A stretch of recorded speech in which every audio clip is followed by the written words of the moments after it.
निचले क्षेत्र में आदिकालीन बैंगनी क्यूई द्वारा निर्मित होंगजुन के अवतार भी धीरे धीरे फैल गए। जिस क्षण उनके शरीर निचले क्षेत्र में निर्मित हुए, वे तुरंत ही होंग जुन द्वारा पहले बनाए गए हॉट शॉट्स को खोजने के लिए फैलना शुरू कर दिया। हालांकि चारों ओर पूछताछ करने पर उन्हें पता चला कि सभी हॉट शॉट मारे जा चुके हैं। इससे होंगजुन के अवतारों की अभिव्यक्तियां बदसूरत हो गईं। इस समय अगर वे अभी भी यह नहीं समझ पाए कि हितेश पंबू का पुनर्जन्म था, तो वे मूर्ख होंगे। इसलिए अवतारों का पहला विचार तुरंत बैंगनी बादल महल में वापस लौटने और इस मामले की रिपोर्ट करने का था। जब वे ऊपरी क्षेत्र से निचले क्षेत्र में आए, तो पंगु द्वारा छोड़े गए प्रतिबंधों से उन्हें दबा दिया जाएगा। हालांकि 3000 दुनियाओं में प्रवेश करने के लिए उन्हें और अधिक अवतारों को विभाजित करने की आवश्यकता थी। अब जब वे हितेश की पहचान जान चुके थे, तो उन्हें ये सोचने की जरूरत नहीं थी कि वे कितने लोगों को वापस भेज सकते हैं। उनके लिए एक व्यक्ति को वापस भेजना ही काफी था। तथापि इसी समय अचानक एक दुर्घटना घटी। 3000 लोगों से असंख्य दिव्य आभाएं उभरी जो उनकी आभा से कमतर नहीं थी। जब तुम यहाँ आ ही गए हो तो इतनी जल्दी क्यों जा रहे हो? क्या तुम यहीं रुककर बातें नहीं करोगे? होंगजुन के अन्य अवतार अचानक चौंक गए। ये 3000 दुनियाओं में हितेश का अवतार है। ये सब उनका नहीं है। उनके शिष्यों के अवतार भी यहाँ हैं। लानत है, अब हम बड़ी मुसीबत में हैं। लड़ाई बंद करो और जल्दी से अमर दुनिया में लौट जाओ, नहीं तो ये मुसीबत बन जाएगा। दुर्भाग्य से हितेश और शिष्यों के अवतारों ने उन्हें इतनी आसानी से जाने नहीं दिया। उन सबको नष्ट कर दो। अगर तुम सचमुच उन्हें हरा नहीं सकते तो सीधे खुद को उड़ा लो। इस समय स्वर्गीय न्यायालय में संत पहले से ही एकत्र हो चुके थे। तीनों लोगों की नज़र में जी स्कूल लाइनअप के मामले में स्पष्ट रूप से दबा हुआ था। जाहिर है हितेश की कठपुतली और टोंगटियन की संख्या कम थी। आखिरकार दूसरे पक्ष में grand supreme elder, primordial heaven supreme, जीइन, झुंती, हाओतियान, गौतम और अन्य संत थे। इसके अलावा ग्रैंड सुप्रीम एल्डर में एक ही बार में 3 और संतों को बनाने की क्षमता थी। इस तरह दूसरे पक्ष के पास पहले से ही लगभग 10 संत थे। ये तो बस एक बहुत बड़ा लाभ था। वे कैसे लड़ सकते थे? आदिकालीन स्वर्ग से हितेश का मन रुक गया।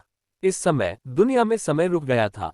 उसका पुराना स्व वास्तव में मुस्कुराया और शून्य में पंगु की ओर सिर हिलाया। ये सभी यादें पंगु की यादों में निहित थीं। हितेश ने प्राइमोर्डियल हेवन सुप्रीम को निगलने के बाद पंगु की यादों का एक हिस्सा वापस पा लिया था। यही कारण था कि वह पंगु की यादों तक पहुंचने में सक्षम था। इससे जीरो की बात भी सच साबित हो गई। वह वास्तव में पंगु से आगे निकल गया था। हालांकि इस समय हितेश अचानक रुक गया क्योंकि उसे लगा कि उसे देखा जा रहा है। वह अविश्वास से दूसरे पक्ष की ओर देखने लगा। उसकी पुतलियां सिकुड़ गईं। उसने क्या देखा? उसका पुराना स्वरूप पंगु के जीन के माध्यम से उसे देख रहा था। उसका पुराना स्व बहुत पहले ही मर चुका था। ये स्मृति पंगु की भी सैकड़ों हजार साल पुरानी स्मृति थी। हालांकि इस समय दूसरा पक्ष वास्तव में उसे देख रहा था। क्या उसका पुराना स्व वास्तव में समय की नदी को पार कर सकता है और पंगु की यादों का उपयोग करके उससे बात कर सकता है? ये दिव्य शक्ति कितनी शक्तिशाली थी! हालांकि दूसरे पक्ष ने कुछ नहीं कहा। वह केवल मुस्कुराया और अभिवादन किया और दूर ब्रह्मांड में चलता रहा। इस दृश्य ने हितेश को और भी अधिक झकझोर दिया। उसके पिछले जन्म में किस प्रकार का रहस्य था? वह किस प्रकार का अस्तित्व था? इस संसार का स्रोत कहाँ था? पंगु के ऊपर क्या था? ये सारे सवाल हितेश के दिमाग में घूम रहे थे, जिससे वह उलझन में पड़ गया। हालांकि वह जल्दी ही इस याद से जाग गया। ऐसा इसलिए था क्योंकि उसके पास अभी भी बहुत सी चीजें थीं जिन्हें उसे करना था। जब वह इस स्मृति से पीछे हटा तो तीनों लोकों में समय सामान्य हो गया प्रतीत हुआ। ग्रैंड सुप्रीम एल्डर, जीन, झुंटी, हर कोई बहुत हैरान था। हितेश न केवल शक्तिशाली और अनुचित था, बल्कि उसकी साधना भी इतनी शक्तिशाली थी कि कोई भी उस पर गुस्सा नहीं कर सकता था। उन्होंने पहले भी असामान्य लोगों को देखा था, लेकिन उसने ऐसा असामान्य व्यक्ति कभी नहीं देखा था। गोल्डन एओ द्वीप पर संत नुवा ने जब ये देखा तो वे आश्चर्यचकित और अचंभित रह गईं। इस समय उसे अचानक अपना चेहरा जलता हुआ महसूस हुआ। इससे पहले उसने हितेश के सामने भी यह कहा था कि वह हितेश से शादी करने और साथ मिलकर एक नया गुट बनाने को तैयार है। हालांकि उन्होंने यह उम्मीद नहीं की थी कि हितेश एक ऐसा अस्तित्व होगा जो एक संत को तुरंत मार सकता है। इस समय पूरे तीनों लोकों में केवल वे ही लोग हितेश से तुलना कर सकते थे, जो कुलपति होनजून और कुछ सहसंबद्ध अराजकता दानव देवता थे, जो स्वर प्रकटीकरण क्लेश से बचने के लिए भाग्यशाली थे, है ना। पाताल लोक में होतू को भी सदमा लगा। यह आदमी वास्तव में गॉडफादर का पुनर्जन्म है। कोई आश्चर्य नहीं कि वह इतना शक्तिशाली है। हालांकि उसने तुरंत भौहें सिकोड़ ली और दांत पीस लिए। इस आदमी ने मुझे धोखा दिया। यदि हितेश पंगू का पुनर्जन्म होती तो वह निश्चित रूप से उसे नहीं छोड़ता। पंगू की 3 सार आत्माएं grand supreme elder, primordial heaven supreme और टोंटियन में परिवर्तित हो गईं। हालांकि पंगू का रक्त सार भी 12 पैतृक मागी में परिवर्तित हो गया था। उनमें से एक वह थी। चूंकि हितेश ने आदि स्वर्ग सुप्रीम को भी जिंदा निगल लिया था, तो वह उसे कैसे नहीं खा सकता था। स्वर्गीय दरबार में यांग जियान, जो दक्ष, नेजा और अन्य लोगों के साथ उड़ान भरकर आया था, ये देखकर वह भी अवाक रह गया।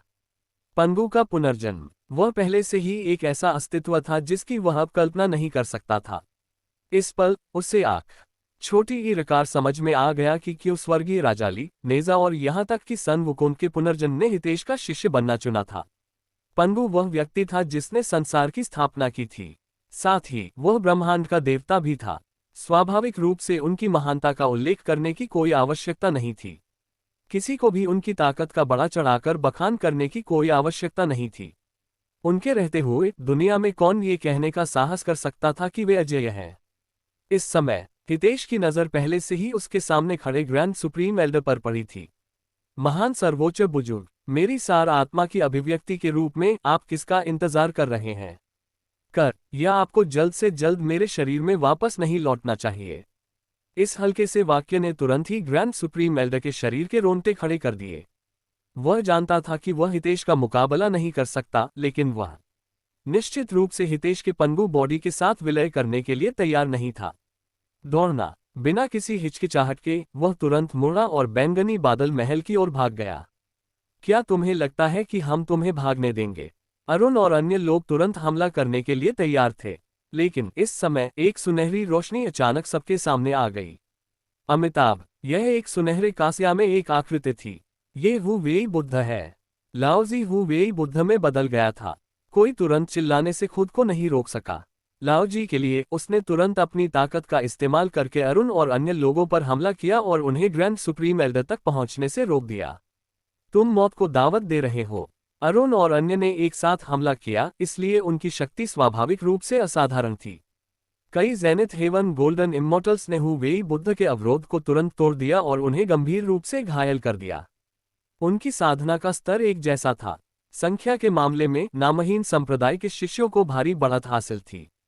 एक तरफ हुवेई बुद्धा को पीटा जा रहा था, दूसरी तरफ हितेश ने पहले ही हमला कर दिया था। एक ही नज़र में ऐसा लगा जैसे स्वर्गीय न्यायालय का पूरा स्थान कैद कर लिया गया हो।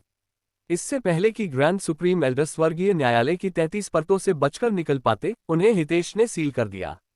आदिम अराजकता के चरम स्वर्ग स्वर्ण अमर क्षेत्र के तीसरे स्तर को तोड़ने के बाद हितेश की ताकत पहले से ही पूरे स्वर्गीय न्यायालय के नियमों को नियंत्रित करने के बिंदु तक पहुंच गई थी। टकराना, ग्रैंड सुप्र बड़ी ई मय एल्डर ने अदृश्य अवरोध को जोरदार तरीके से तोड़ दिया और वापस उछल पड़े।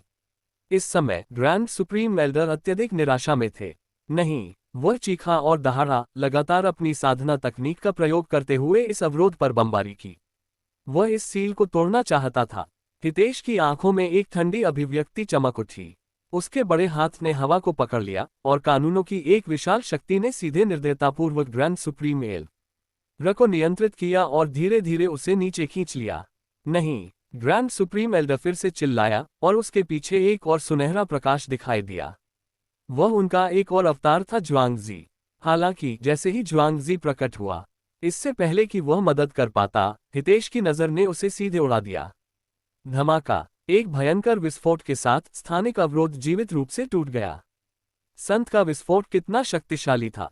यह इस हद तक था कि हितेश द्वारा कैद की गई जगह में एक बड़ा छेद हो गया था। एक अच्छा अवसर। ग्रैंड सुप्रीम एल्डर की आंखें चमक उठी क्योंकि उन्होंने भागने की पूरी कोशिश की।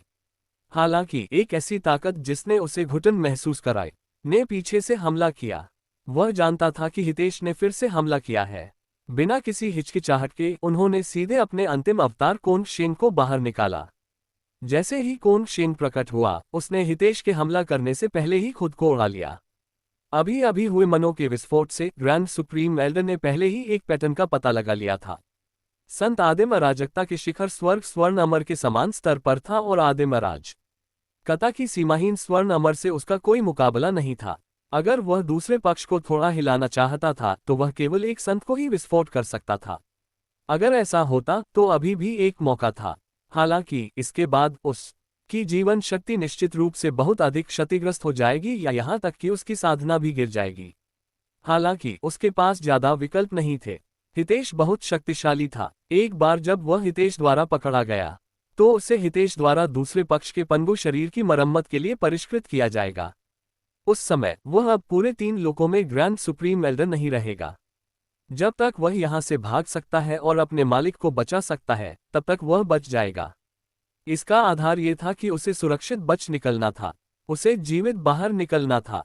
उसके पीछे कोन शेन के आत्मविनाश ने स्थानिक शक्ति को फिर से चकनाचूर कर दिया, जिससे आसपास के कानून अराजकता में आ गए। हितेश बस स्थानिक शक्ति को बलपूर्वक नियंत्रित करना जारी रखने में असमर्थ था। ग्रैंड सुप्रीम एल्डर की गति के साथ उसे पर्पल क्लाउड पैलेस तक पहुंचने में केवल एक पल की आवश्यकता थी।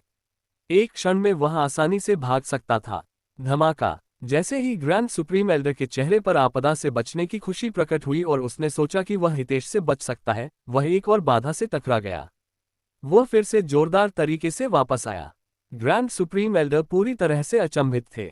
क्या हो रहा था? उसने कानून की शक्ति को बाधित करने के लिए एक अवतार का विस्फोट किया था। हितेश पलक झपकते ही इसे कैसे ठीक कर सकता था? वह असमंजस में पड़कर पीछे मुड़ा और तुरंत मूर्ख बन गया। कोन शेन ने वास्तव में सफलतापूर्वक आत्मविनाश किया था। हालांकि इससे पहले कि उसका आत्मविनाश फैल पाता, उसे हितेश ने सीधे रोक दिया। एक संत के आत्मविनाश के कारण जो कानून की शक्ति विचलित हो गई थी, उसे वास्तव में बलपूर्वक दबा दिया गया था और उसे बिल्कुल भी हिलाया नहीं जा सका। इस समय ग्रैंड सुप्रीम एल्डर का विश्वदृष्टिकोण पूरी तरह से ध्वस्त हो गया। ये किस तरह का मजाक था? हितेश कानून की अराजक शक्ति को भी दबा सकता था। अगले ही पल उसने महसूस किया कि एक शक्तिशाली चूषण बल उसे हितेश की ओर खींच रहा है। ग्रैंड सुप्रीम एल्डर निराशा में था। वह जानता था कि वह बच नहीं सकता। भले ही वह एक प्रतिष्ठित 8वें स्तर का संत विशेषज्ञ और होंगजुन से नीचे की तीनों दुनियाओं में नंबर 1 व्यक्ति था। इस समय वह बर्बाद हो चुका था। वह जीवन जो उसने लाखों वर्षों तक जिया, आज समाप्त हो जाएगा। ये सब उसकी मृत्यु के साथ खत्म हो जाएगा। इस पीड़ा और निराशा को कोई नहीं समझ सका। हितेश, तुमने मुझसे झूठ बोलने की हिम्मत कैसे की? जैसे ही ग्रैंड सुप्रीम एल्डर निराशा में थे, एक आवाज जिसके बारे में वह सोच रहे थे, अचानक स्वर्गीय न्यायालय के बाहर से गुस्से में सुनाई दी। ग्रैंड सुप्रीम एल्डर अचानक बहुत खुश हो गया। मास्टर यहाँ हैं। सिर्फ वही नहीं था, वहां मौजूद बाकी लोग, जीयन, झुनते, हाओतियान और गौतम, सभी खुश थे। होंगजुन से कौन मुकाबला कर सकता था? हितेश के अच्छे दिन आखिरकार खत्म हो गए। अगले ही पल अचानक 9 स्वर्गों से एक सुनहरी रोशनी गिरी और कानूनों की शक्ति को चकना चूर कर दिया। इसने ग्रैंड सुप्रीम एल्डर को अपने में समाहित कर लिया और उसे हितेश के नियंत्रण से भागने में मदद की। जैसा कि दाव पूर्वज से उम्मीद थी, बहुत शक्तिशाली। एक ही चाल से हितेश के प्रतिबंध को तोड़ने में सक्षम होना, ये बस प्रतिभा का एक झटका है। होंगजुन को एक ही चाल में हितेश के प्रतिबंध को तोड़ते देख हर कोई और भी अधिक उत्साहित हो गया। होंगजुन जितना अधिक शक्तिशाली होगा, उसकी जीत की संभावना उतनी बड़ी ही अधिक होगी और उसके बचने की संभावना भी उतनी ही अधिक होगी। अरुण ने अपनी नज़र सब पर घुमाए और खुद को रोक न सका, लेकिन खर्राटे लेने लगा। यदि पंगु ने आकाश को चीरकर स्वयं को प्रत्येक वस्तु में रूपांतरित न किया होता, तो उनका जन्म ही नहीं होता। ये कहा जा सकता है कि पंगु दुनिया में लगभग सभी का गॉडफादर था। केवल वे लोग जिन्हें पंगु का अनुग्रह प्राप्त नहीं था, वे थे अराजकता की दुनिया के 3000 दानव देवता। हालांकि अब जब हितेश वापस आ गया था, तो ज्यादातर लोगों ने उसका स्वागत नहीं किया। ज्यादातर लोग उसे मरवाना चाहते थे। ये कहना ही पड़ेगा कि यह वाकई विडंबना थी।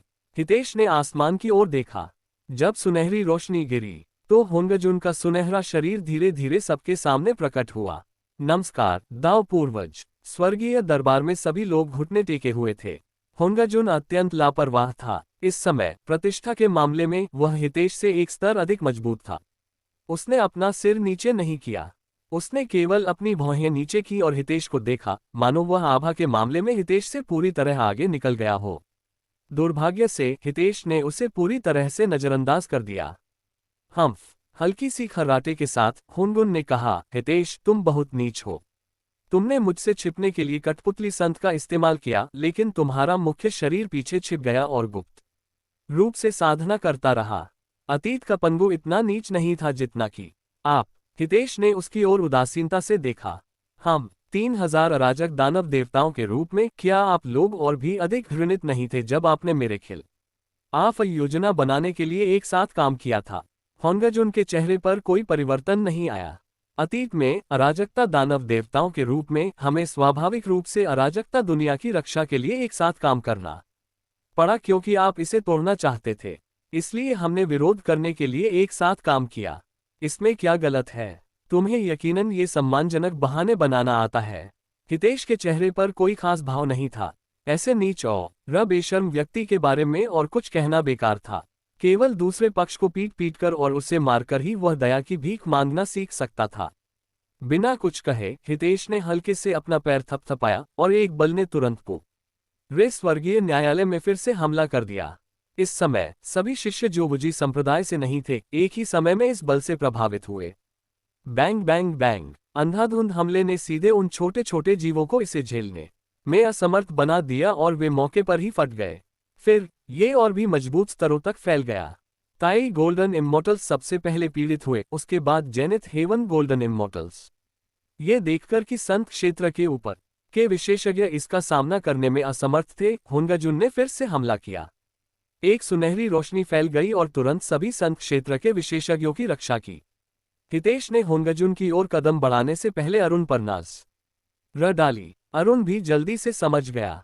हुनगजुन एक आदिम अराजकता सीमाहीन स्वर्णमर था। चूंकि दूसरा पक्ष उसके समान स्तर का था, इसलिए उसे अपनी पूरी ताकत का उपयोग करना पड़ा।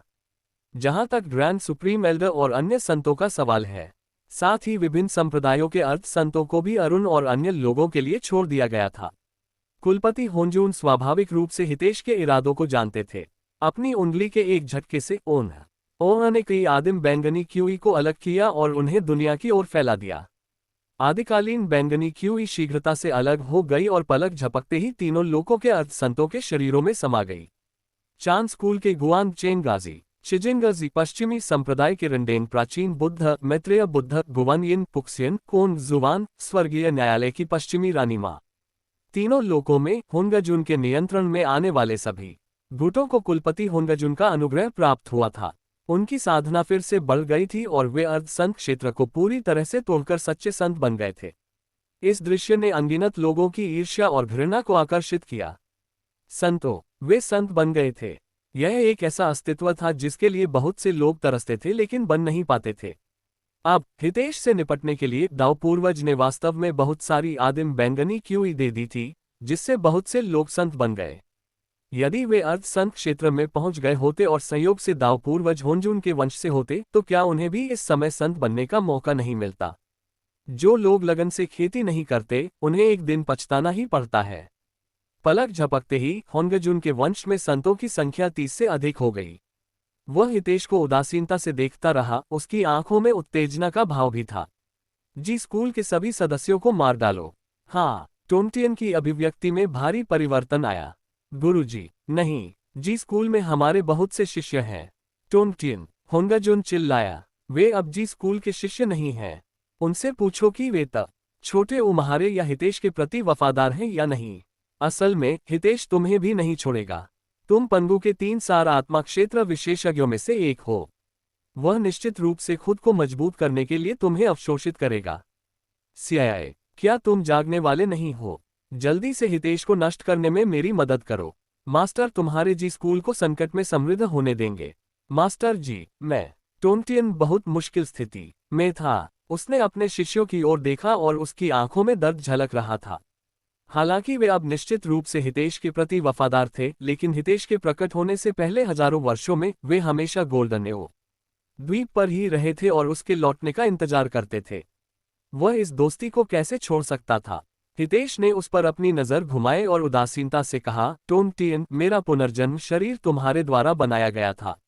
यदि तुम अनिच्छुक हो तो मैं इस पंगु शरीर की मरम्मत के लिए तुम्हें अवशोषित नहीं करूंगा। यदि तुम तैयार हो तो मैं तुम्हारी चेतना को भी पकड़ सकता हूं ताकि तुम पुनर्जन्म ले सको और फिर से साधना कर सको। इसलिए तुम्हें कोई बोझ महसूस करने की जरूरत नहीं है। होंगाजुन ठंडी मुस्कान के साथ बोला। हितेश, तुम यहाँ एक अच्छे आदमी होने का नाटक क्यों कर रहे हो? क्या तुम सच में सोचते हो कि तुम पंगु हो? तुम सिर्फ गु का पुनर्जन्म हो। तुम्हारी ताकत पंगु की 1% भी नहीं है। यदि आप अपनी ताकत बढ़ाने के लिए टोंगटियन को अवशोषित नहीं करते हैं तो आप मुझसे कैसे लड़ सकते हैं? तुम स्वर्ग से कैसे लड़ोगे? हितेश ने अपने हाथ पीछे रखे और एक कदम आगे बढ़ाया। उसकी आभा इतनी जबरदस्त थी कि उसने होंगजुन को एक कदम पीछे हटने पर मजबूर कर दिया। मुझे, हितेश को स्वर्ग और पृथ्वी से लड़ने के लिए पंगु बॉडी की जरूरत नहीं है। मैं तुम्हारी तरह नहीं हूं जो नीच है। आखिरकार तुम्हारा मुख्य शरीर भी नीच है, एक जहरीले कीड़े के शरीर की तरह। मेरे लिए यह उम्मीद करना मुश्किल है कि तुम एक सच्चे विशेषज्ञ को समझ पाओगे। ऐसा लग रहा था कि हितेश ने होंगजुन को उसके दुखते हुए स्थान पर चोट पहुंचाई है। उसकी आंखें उभर आई और उसके पूरे शरीर में एकाएक आभा फैल गई जिसने हितेश को पागलों की तरह दबा दिया। हितेश ने बिल्कुल भी पीछे नहीं हटे और अपनी ताकत से प्रतिरोध किया। दोनों सेनाओं के आक्रमण से पहले ही स्वर्गीय न्यायालय में स्थानिक दरार पड़ चुकी थी।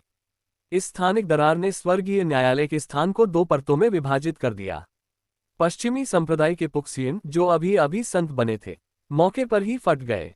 उन्होंने मुंह से खून थूका और सीधे नष्ट हो गए। इस दृश्य ने अनगिनत संतों को इतना भयभीत कर दिया कि उनके सिर सुन्न हो गए। वे एक के बाद एक पीछे हट गए, इस डर से कि यह हमला उन्हें भी प्रभावित करेगा। हितेश और होंगजुन ने एक दूसरे पर अपनी सांस बर्बाद नहीं की और सीधे हमला किया। वे दोनों पहले से ही दुश्मन बन चुके थे। उनमें से केवल एक ही आज बच सकता था। वे दोनों आते ही पूरी ताकत से हमला करने लगे। उन्होंने अपनी ताकत को पूरी तरह से जुटाया और पागलों की तरह हमला किया। जैसे ही वे दोनों ऊपर लड़े, नीचे के संत भी लड़ने लगे। ग्रैंड सुप्रीम एल्डर, जिसे हितेश ने अभी भी नुकसान पहुंचाया था और उसके 2 अवतार नष्ट हो गए थे, सबसे पहले हमला करने वाला था। ऐसा इसलिए था क्योंकि उसके एक अवतार पश्चिमी संप्रदाय के हु वेई बुद्ध पहले से ही गंभीर रूप से घायल हो चुके थे। अगर उसने हु वेई को अभी नहीं बचाया तो उसकी साधना और भी अधिक प्रभावित होगी। चलो हितेश के शिष्यों और महान शिष्यों को मार देते हैं। उन सभी को मार डालो और उसका ध्यान भटकाओ। इससे दाव पूर्वज को मदद मिलेगी। हाँ, इस आदेश के बाद होंगजुन के वंश के 30 से अधिक संतों ने एक ही समय में हमला किया। हालांकि दबाव हितेश और होंगजुन को दबाने के लिए पर्याप्त नहीं था, फिर भी यह आम लोगों को सांस लेने में असमर्थ बनाने के लिए पर्याप्त था। अरुण ने आसमान से नीचे उतरते संतों पर नजर डाली और नाक सिकोड़कर कहा। वह सीधे आसमान में चला गया और सभी का स्वागत किया। आइए उनका स्वागत करें। ये कहने के बाद जेनिथ हेवन गोल्डन इमोट लस ने अपनी आभा को और अधिक नहीं छिपाया और एक आदिम अराजकता जेनिथ हेवन गोल्डन इमोटल की पूरी आभा और शक्ति के साथ विस्फोट हो गया। ग्रैंड सुप्रीम एल्डर और अन्य लोगों की आभा तुरंत दबा दी गई। संपूर्ण तीनों लोग तुरंत अवाक रह गए। जी स्कूल के वे शिष्य वास्तव में सभी प्रिमोडियल कैस्ट जेनिथ हेवन गोल्डन इमोटल्स हैं। मैं सोच रहा था कि वे इतने शक्तिशाली क्यों थे कि शीर्ष स्तर के अर्धसंत क्षेत्र विशेषज्ञ भी उन्हें हराने में असमर्थ थे। मुझे उम्मीद नहीं थी कि वे इतने शक्तिशाली होंगे। इंपीरियल गॉचेन, जो पहले ही दूर भाग गया था, ने तुरंत राहत की सांस ली और अपनी छाती थपथपाई। सौभाग्य से मैं सतर्क था और जल्दी से भाग गया, अन्यथा मैं शायद आज यही मर जाता। उसने अपने माथे से ठंडा पसीना पोंछा और विचारमग्न होकर सिर झुका लिया। अब जबकि दोनों पक्ष लड़ रहे हैं, हम अमर लोग पीड़ित होंगे। माँ, छोटे, मुझे लगता है कि मेरे लिए पहले चले जाना बेहतर है। जब वे लड़ाई खत्म कर लेंगे तब मैं तय करूंगा कि मुझे वापस लौटना है या नहीं। हालांकि जैसे ही वह जाने वाला था, वह अचानक रुक गया। ये सही नहीं है। इस समय पूरा स्वर्गीय न्यायालय लड़ रहा है। क्या इसका मतलब यह नहीं है कि कोई भी स्वर्गीय न्यायालय की रक्षा नहीं कर रहा है? इंपीरियल गॉचेन की अभिव्यक्ति अचानक बदल गई। चूंकि वह भागने वाला था, तो क्या उसे इस अवसर का लाभ उठाकर कुछ नहीं करना चाहिए? ये सोचते हुए उसके मुंह का कोना थोड़ा ऊपर उठ गया और वह तुरंत पास के अमर निवास की ओर चल पड़ा। उसने पहले ही तय कर लिया था कि वह पहले आसपास के अमर निवासों को लूटेगा। फिर वह तुशिता पैलेस और अमर पीच गार्डन जैसी पवित्र भूमि पर जाकर और भी अधिक संसाधन लूटेगा। उन्हें लूटने के बाद वह तुरंत अपने अमर निवास से लोगों के साथ भाग जाएगा। एक उत्तम योजना। हालांकि जल्द ही जब वह पास के अमर निवास पर पहुंचा तो वह अचंभित रह गया। निकटतम अमर निवास स्थान चांग ई का विशाल चंद्र महल था। हालांकि जब वह मून पैलेस में पहुंचा तो उसने गलती से पाया कि मून पैलेस का दरवाजा खुला था। चांग ई के कपड़े अस्त व्यस्त थे और वह मून पैलेस में रो रही थी। इससे इंपीरियल गौचेन के चेहरे का भाव तुरंत बदल गया। चांग ई, क्या हो रहा है? तुम यहाँ क्यों रो रहे हो? जब चांग ई ने गौचेन को आते देखा तो सने तुरंत अपना चेहरा ढक लिया और रोने लगी। इंपीरियल गौचेन, शायद तुम्हें पता न हो, लेकिन मेरे विशाल चंद्र महल में एक गद्दार रहा है। वह एक हिरण था। उसने न केवल मुझसे सब कुछ छीन लिया बल्कि उसने मुझे कलंकित भी कर दिया। शाही गौचेन इतना क्रोधित था कि उसका चेहरा लाल हो गया था। ये कमीना हमारे स्वर्गीय न्यायालय की अव्यवस्था का फायदा उठाकर अपने लिए फायदा उठाने की हिम्मत करता है। अगर मैं इसे दावत के लिए नहीं पकड़ता तो हमारे स्वर्गीय न्यायालय की गरिमा कहाँ जाएगी? यहीं रुको, मैं अभी उस कमीने को पकड़ता हूँ। ये कहकर वह तेजी से विशाल चंद्र महल से बाहर निकल गया। जैसे ही वह ग्लेशियल पैलेस से बाहर निकला वह तेजी से जेड पूल की ओर उड़ गया। अरे, मैं वाकई बदकिस्मत हूँ, किसी ने तो मुझे हरा दिया। अगर चांग ई ने उसका वर्तमान रूप देखा तो शायद उसका जबड़ा खुला रह जाएगा।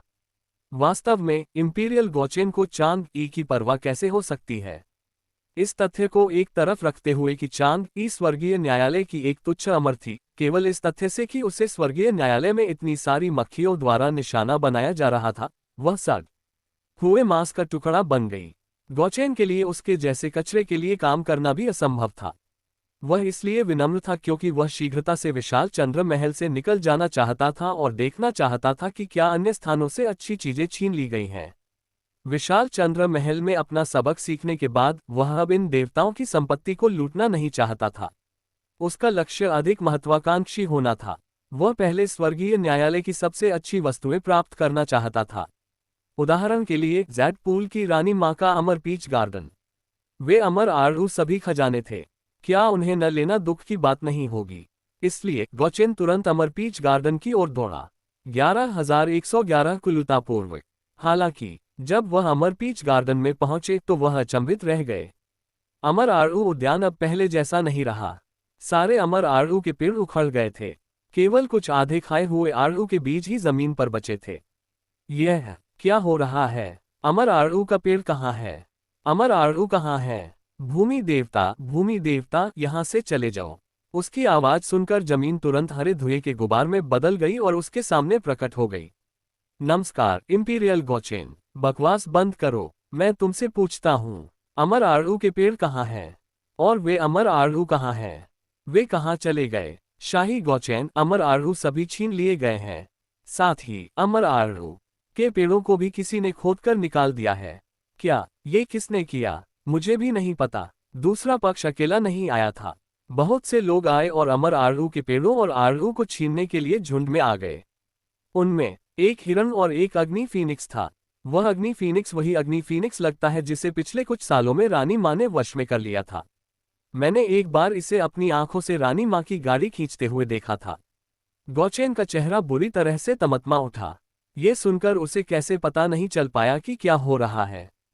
कोई और गद्दार होगा। ये कमबख्त गद्दार। वे वास्तव में स्वर्गीय न्यायालय के क्लेश का फायदा उठाकर स्वर्गीय न्यायालय को लूटने की हिम्मत करते हैं। वे बस मरने के लायक हैं। क्या आपने देखा कि वे कहाँ भाग गए? इंपीरियल गौचेन, मैंने इसे नहीं देखा, लेकिन मैंने उन्हें ये कहते हुए सुना कि वे कुछ गोल्डन पिल्स छीनने जा रहे थे। गौचेन का चेहरा अचानक काला पड़ गया। Golden pills? कमीने, तुषिता पैलेस। जैसे ही उसने बोलना समाप्त किया, उसने अपना पैर पटका और उसका शरीर तुरंत अपने स्थान से गायब हो गया तथा तुषित महल की ओर भाग गया। उसके जाने के बाद भूमि देवता ने अपने माथे से ठंडा पसीना पोंछा और जल्दी से किनारे पर स्थित मिट्टी के गड्ढे से कुछ आड़ू के पेड़ और अमर आड़ू खोद निकाले।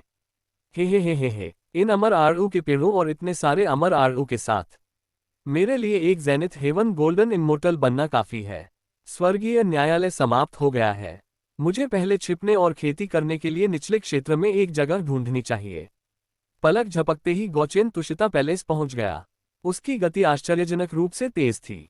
हालांकि जब वे तुषिता पैलेस पहुंचे तो वे एक कदम देर से पहुंचे।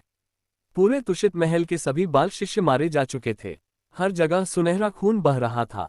सभी लौकी और चीनी मिट्टी की बोतलें खाली थीं। तुषिता महल में केवल बाल शिष्यों की लाशें बची थीं। यहाँ तक कि वह दरवाजा भी, जिसे कॉर्नेट स्पिरिट खजाने के बराबर माना जाता था, तोड़ दिया गया था। लानत है तुम पर, गौचेन ने गुस्से से आकाश की ओर दहाड़ लगाई। ये लोग तो बिल्कुल बेशर्म थे। उन्होंने उसके लिए एक भी दवाई की गोली तक नहीं छोड़ी। ये तो बहुत ज्यादा था, ये तो बहुत ज्यादा था। दूसरी ओर बटफेस और अन्य, वे जासूस जिन्हें हितेश ने पहले से ही स्वर्गीय न्यायालय में व्यवस्थित कर रखा था, कहीं और खुशी खुशी युद्ध की लूट का माल गिन रहे थे। मैंने 1000 अमर आड़ू के पेड़ ले लिए। हे, मैंने खूब पैसा कमाया। 1000 अमर आड़ू के पेड़ कुछ भी नहीं है। मैंने ग्रैंड सुप्रीम एल्डर की 9 क्रांतियों वाली गोल्डन पिल भी छीन ली। यहाँ तक कि 8 ट्रिग्राम फनेस भी अब मेरी स्थानिक रिंग में है। तस्क, यह कुछ भी नहीं है। क्या तुम लोग चांद ई के साथ सो चुके हो? मुझे स्वर्गीय न्यायालय में नंबर 1 सुंदरी होने में मजा आया है। हे, उनके साधना स्तर ग्रैंड सुप्रीम एल्डर और अन्य लोगों से लड़ने के लिए पर्याप्त नहीं थे। इसलिए उन्होंने स्वर्गीय न्यायालय की लूट में भाग लिया। लूटपाट के बाद वे सीधे गोल्डन एओ द्वीप पर वापस भाग गए और हितेश और अन्य लोगों के विजयी होकर लौटने का इंतजार करने लगे। इसके अलावा वे इतने लंबे समय से जासूस थे, अब उनके लिए सेवानिवृत्त होने का समय आ गया था। हालांकि दूरी पर दूसरी दिशा में एक व्यक्ति गुप्त रूप से इस बार उसे प्राप्त हुए लाभों की गणना कर रहा था। मूर्खों का एक सम, बड़े ओह, अमर आड़ू उद्यान में सबसे अच्छे अमर आड़ू के पेड़ मेरे पास हैं। ग्रैंड सुप्रीम एल्डर की सबसे अच्छी औषधीय गोलियां भी मेरे पास हैं। आपके लाभ में ऐसा क्या खास है? अंत में मैं हान जेन अभी भी स्थिति का लाभ उठाने में सबसे अच्छा हूं। युद्ध के मैदान पर हितेश और होंगजुन के बीच लड़ाई पहले ही चरमोत्कर्ष पर पहुंच चुकी थी। वे दोनों बहुत शक्तिशाली थे। भले ही वे स्वर्गीय न्यायालय से अरबों किलोमीटर दूर थे, लेकिन सभी को ऐसा लग रहा था जैसे वे दोनों उनके बगल में लड़ रहे हों। वास्तव में उन दोनों की लड़ाई का उतार चढ़ाव तीनों लोगों के किसी भी हिस्से में स्पष्ट रूप से महसूस किया जा सकता था। वे दोनों तब तक लड़ते रहे जब तक आसमान में अंधेरा नहीं छा गया और सूरज और चांद गायब नहीं हो गए। वे तब भी लड़ते रहे जब तारे हिल गए, पहाड़ और नदियां उलट गईं, नदियां पीछे की ओर बहने लगीं और समुद्र का पानी अंदर की ओर बहने लगा। संक्षेप में अजीबोगरीब घटनाएं अंतहीन रूप से दिखाई देने लगीं। दोनों पक्षों के शिष्य और महान शिष्य भी निष्क्रिय नहीं थे। अरुण ने सीधे ग्रैंड सुप्रीम एल्डर से मुकाबला किया। हाथ में भगवान का वध करने वाला भाला और अमर वध करने वाली तलवार की संरचना के साथ वह आश्वस्त था। आखिरकार अपनी वर्तमान साधना के साथ वह अभी भी ग्रैंड सुप्रीम एल्डर का विरोध करने के लिए पर्याप्त नहीं था। हालांकि इन 2 खजानों के साथ वह ग्रैंड सुप्रीम एल्डर से लड़ने में सक्षम था। उसके पीछे 9 विश्व विनाशक काले कमल हत्या की मंशा से भरी ठंडी रोशनी के साथ टिमटिमाते रहे। उसकी साधना अभी भी उसके पिछले जीवन के स्तर तक नहीं पहुंची थी और वह 12वीं कक्षा के विश्व विनाशक काले कमल को बुलाने में असमर्थ था। 9वीं कक्षा पहले से ही उसकी सीमा थी। दक्ष ने झुंते का विरोध किया। झुंते की साधना अन्य संतों में सबसे मजबूत थी, इसलिए उसे कम करके नहीं आंका जा सकता था। वर्तमान में अनन्या को वापस लौटना बाकी था, इसलिए केवल दक्ष ही झुंते का विरोध कर सकता था। उसके मुंह से एक के बाद एक जानवरों जैसी दहाड़ें फूटने लगीं। जब उन्होंने अपनी साधना तकनीक का प्रचार किया तो पूरा स्वर्गीय दरबार कांप उठा। दूसरी ओर रुद्र और सोन शिनियन ने संत यिन जी का विरोध करने के लिए मिलकर काम किया। जुगे जिकियोंग ने हाओ तियान का विरोध किया। 9वें भाई सु लिंगवू ने डोबाओ या गौतम का विरोध किया। अन्य आदिम अराजकता जैनित स्वर्ग स्वर्ण अमर होंगजुन के वंश के अन्य संतों का विरोध करने के लिए चले गए। इस अभूतपूर्व युद्ध ने तीनों लोगों को रुला दिया और चीखने चिल्लाने पर मजबूर कर दिया। सभी जीव डरे हुए थे और कांप रहे थे। उन्हें डर था कि कहीं उनके हमले उन पर न पड़ जाएं और वे अनंत काल के लिए नरक में न गिर जाएं। हितेश और होंगजुन की लड़ाई और भी तीव्र होती गई। जब दाव तकनीकें टकराईं तो होंगजुन उपहास करने से खुद को नहीं रोक सका। पंगू, हार मान लो, तुम मेरे मुकाबले में नहीं हो। मैं पहले से ही प्राइमोर्डियल कैस limitless zenith heaven golden immortal दायरे के 7वें स्तर पर हूँ और तुम प्राइमोर्डियल कैस limitless zenith heaven golden immortal दायरे के 3रे स्तर के शिखर पर हो। तुम अभी भी 4थे स्तर से बहुत दूर हो। तुम्हें मुझसे लड़ने का क्या अधिकार है? यदि आप हार मान लेते हैं तो जब तक आप मेरे शिष्य बन जाते हैं और स्वर्ग दाव को पूरा करने के लिए स्वर्ग दाव में विलीन हो जाते हैं, मैं वादा करता हूं कि मैं आपको हमेशा के लिए जीने की अनुमति दूंगा और मेरे अधीन नंबर 1 संत की उपाधि से सम्मानित किया जाएगा। हितेश भावशून्य थी। ये निश्चित नहीं है कि अंत में कौन जीतेगा। वह बेवकूफ नहीं था। होंगजुन, ये बूढ़ा कुत्ता, हमेशा अपनी बात से मुकर जाता था। उस पर भरोसा करना इस बात पर भरोसा करने से अलग नहीं था कि बटफेस चांग ई के साथ खिलवाड़ नहीं करेगा। यदि वह स्वर्ग दांव में शामिल हो जाता तो उसे दफनाने के लिए कोई स्थान नहीं मिलता। तुम अपने आप को बहुत ज्यादा आंक रहे हो। उस स्थिति में मैं तुम्हारी इच्छा पूरी करूंगा। होंगजुन की अभिव्यक्ति ठंडी थी। उसने सीधे अपनी ताकत को मजबूत किया और युद्ध का संतुलन अपनी ओर झुका दिया। साथ ही उन्होंने अपनी इच्छाशक्ति का उपयोग अन्य संतों के साथ संवाद करने के लिए किया। सबसे पहले इस बुलावे को नुवा पैलेस से नुवा ने महसूस किया। शुरू से लेकर आखिर तक नुवा कहीं नहीं दिखी। हालांकि अब जब होंगजुन हितेश की वंशावली को नष्ट करना चाहता था तो वह उसे नुवा पैलेस में छिपने नहीं दे सकता था। होंगजुन द्वारा स्वर्ग दाव को बुलाए जाने का आभास पाकर नुवा, जो मूल रूप से छिपना और लड़ाई से बाहर रहना चाहती थी, रुक गई और हल्की सी आह भरी। उसके पास केवल शाही महल छोड़ने का विकल्प था। हालांकि जैसे ही वह नुवा पैलेस से बाहर निकली, एक शक्तिशाली आभा जो उससे कम नहीं थी, उससे टकरा गई। बहन नुवा, आप कहाँ जा रही हैं? नुवा की पुतलियां सिकुड़ गईं। आप क्या करने का प्रयास कर रहे हैं? कुछ नहीं, मैं बस बहन से कहना चाहता हूँ कि वह नुवा पैलेस में ही रहे और जब आपको मौज मस्ती में शामिल नहीं होना चाहिए तो शामिल न हो। नुवा ने भौहें सिकोड़ी। आपकी साधना पर भले ही आदिम अराजकता के चरम स्वर्ग स्वर्ण अमर क्षेत्र तक पहुंच चुकी है। मुझे बहुत पहले ही अनुमान लगा लेना चाहिए था कि आप हितेश के अधीनस्थ हैं। आपने अभी हमला नहीं किया क्योंकि आप मेरा इंतजार कर रहे थे, है न? बधाई हो, तुम सही हो, इसलिए अपनी बहन को दोष मत दो। नुवा ने फिर आह भरी। इस हितेश ने वास्तव में हर चीज को ध्यान में रखा था। वास्तव में, हालांकि हितेश ने हाउतू के साथ काम किया था, लेकिन उसने हाउतू से नुवा का विरोध करने के लिए नहीं कहा था। हालांकि हाउतू को अपने दिल में ये भी पता था कि हितेश के साथ सहयोग करने के फायदे होंगजुन के साथ सहयोग करने के फायदों से कहीं ज्यादा थे। ऐसा इसलिए था क्योंकि हितेश पन्बू का वंशज था। इसके अलावा हितेश दूसरे लोगों के इलाके पर जबरदस्ती कब्जा नहीं करेगा।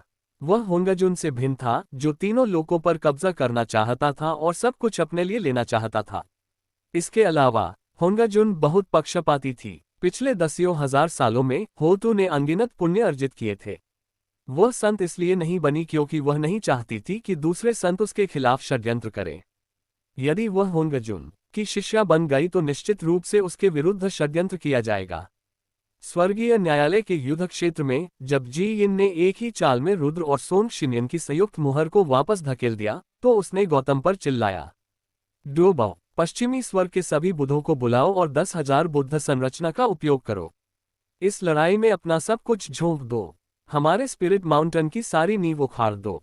हाँ, डोबाओ रुला, ई ने उत्तर दिया। अपने सामने मौजूद प्राइमोर्डियल कैस जेनिथ हेवन गोल्डन इमोर्टल को पीछे धकेलने के बाद उसने तुरंत सबसे तेज गति से बौद्ध धर्म का आह्वान किया। जैसे ही आह्वान पूरा हुआ, पश्चिमी स्वर्ग का सभी बुद्ध स्वर्णिम प्रकाश में परिवर्तित हो गए और वहां पहुंचे। जी यिन का लक्ष्य बहुत सरल था।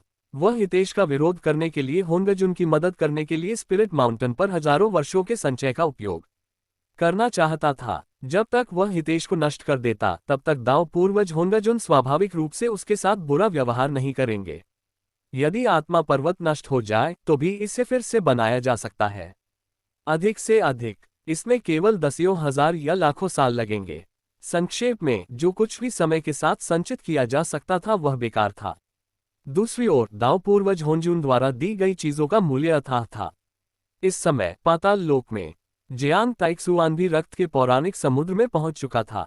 यहाँ रक्त आभा, घातक आभा, आक्रोश आभा और बुरी आभा की एक बड़ी मात्रा संघनित है। ये कहा जा सकता है कि विश्व की अधिकांश नकारात्मक शक्तियां इसी स्थान पर एकत्रित हुई थीं। यही कारण था कि पाताल लोक के भूत भी आसानी से इस स्थान पर आने का साहस नहीं कर पाते थे, भले ही वे जघन्य दुष्ट आत्माएं ही क्यों न हो। यह न केवल जीवन के लिए वर्जित क्षेत्र था, बल्कि मरे हुओं और दुष्टों के लिए भी वर्जित था। ये तीनों लोकों में निषिद्ध क्षेत्र था। जब जियांग ताइक्सुआन पहुंचा तो कुछ आभाएं जो अभी तक नहीं पहुंची थीं, धीरे धीरे बुरी शक्ति से भरे इस स्थान में चमक उठी। वे बहुत शक्तिशाली थे। हालांकि वे अत्यंत दुष्ट भी थे और उनमें हत्या का भाव भरा हुआ था, मानो वे पूरी दुनिया को नष्ट करना चाहते हो। कौन है? तुमने रक्त सागर में कदम रखने की हिम्मत कैसे की? यह असुर कबीले का निषिद्ध क्षेत्र है। क्या तुम्हें नहीं पता? जियांग ताइक्सुआन मुस्कुराया और धीरे धीरे खून के समुद्र में कदम रखा। अरोना, हजारों साल हो गए हैं। तुम पहले ही जीनिथ हेवन गोल्डन इम्मोर्टल दायरे के शिखर तक साधना कर चुके हो। रक्त के समुद्र में वह विशालकाय आकृति ठंड से कांप उठी। कौन? आप कौन हैं? उसने ठंडे स्वर में पूछा, उसकी आवाज में डर और थोड़ी उत्तेजना झलक रही थी। क्या हजारों सालों के बाद भी तुम अपने कुल पिता को नहीं पहचानते? एरोना का शरीर और भी कांप उठा। गुरु, आप वापस आ गए। हजारों साल हो गए हैं। आप आखिरकार वापस आ गए। असुर कबीले ने बहुत लंबे समय तक आपका इंतजार किया है। यहां तक कि उसकी आवाज कांपने और घुटने लगी। असुर सैनिकों, तुम कुलपति का स्वागत करने के लिए बाहर क्यों नहीं आ रहे हो? कुलपति वापस आ गए हैं। हमारे असुर कबीले के स्वामी वापस आ गए हैं। ये जयघोष सा छोटे उनकर बहुत सी आकृतियां रक्त के समुद्र में एकत्रित हो गईं।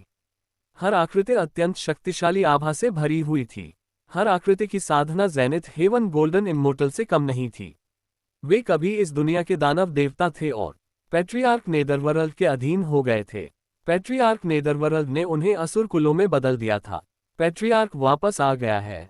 क्या ये वास्तव में पैट्रियार्क है? बहुत बढ़िया। अब हमारे पास हमारा नेतृत्व करने वाला कोई है।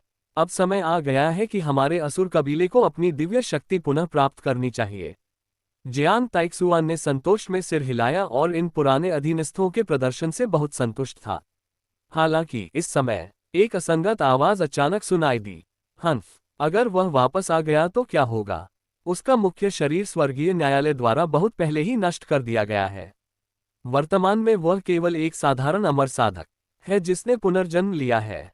उसकी शक्ति हमारी शक्ति से भी कम हो सकती है।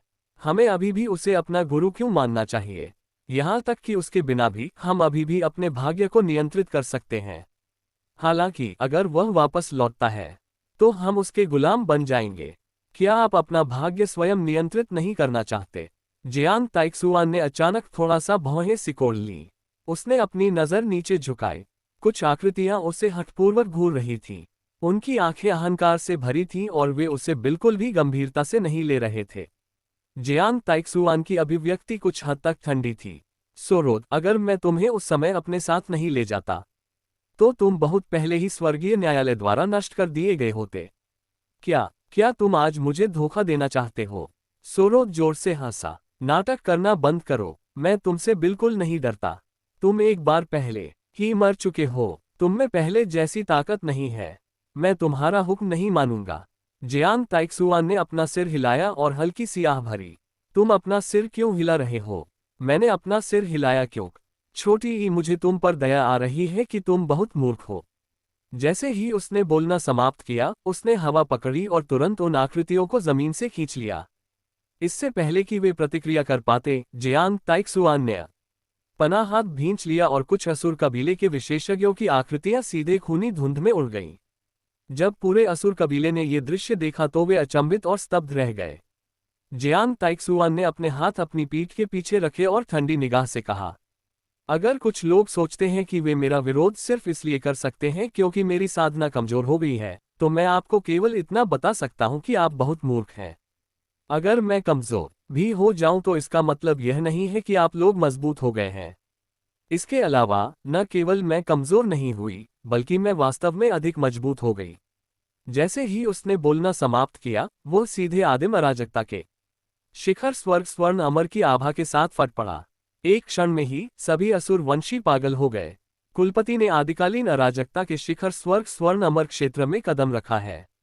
कुलपति अमर रहें। कुलपिता अजेय हैं। जियांग ताइक्सुआन ने संतुष्टि में सिर हिलाया और सीधे खून के समुद्र में प्रवेश किया।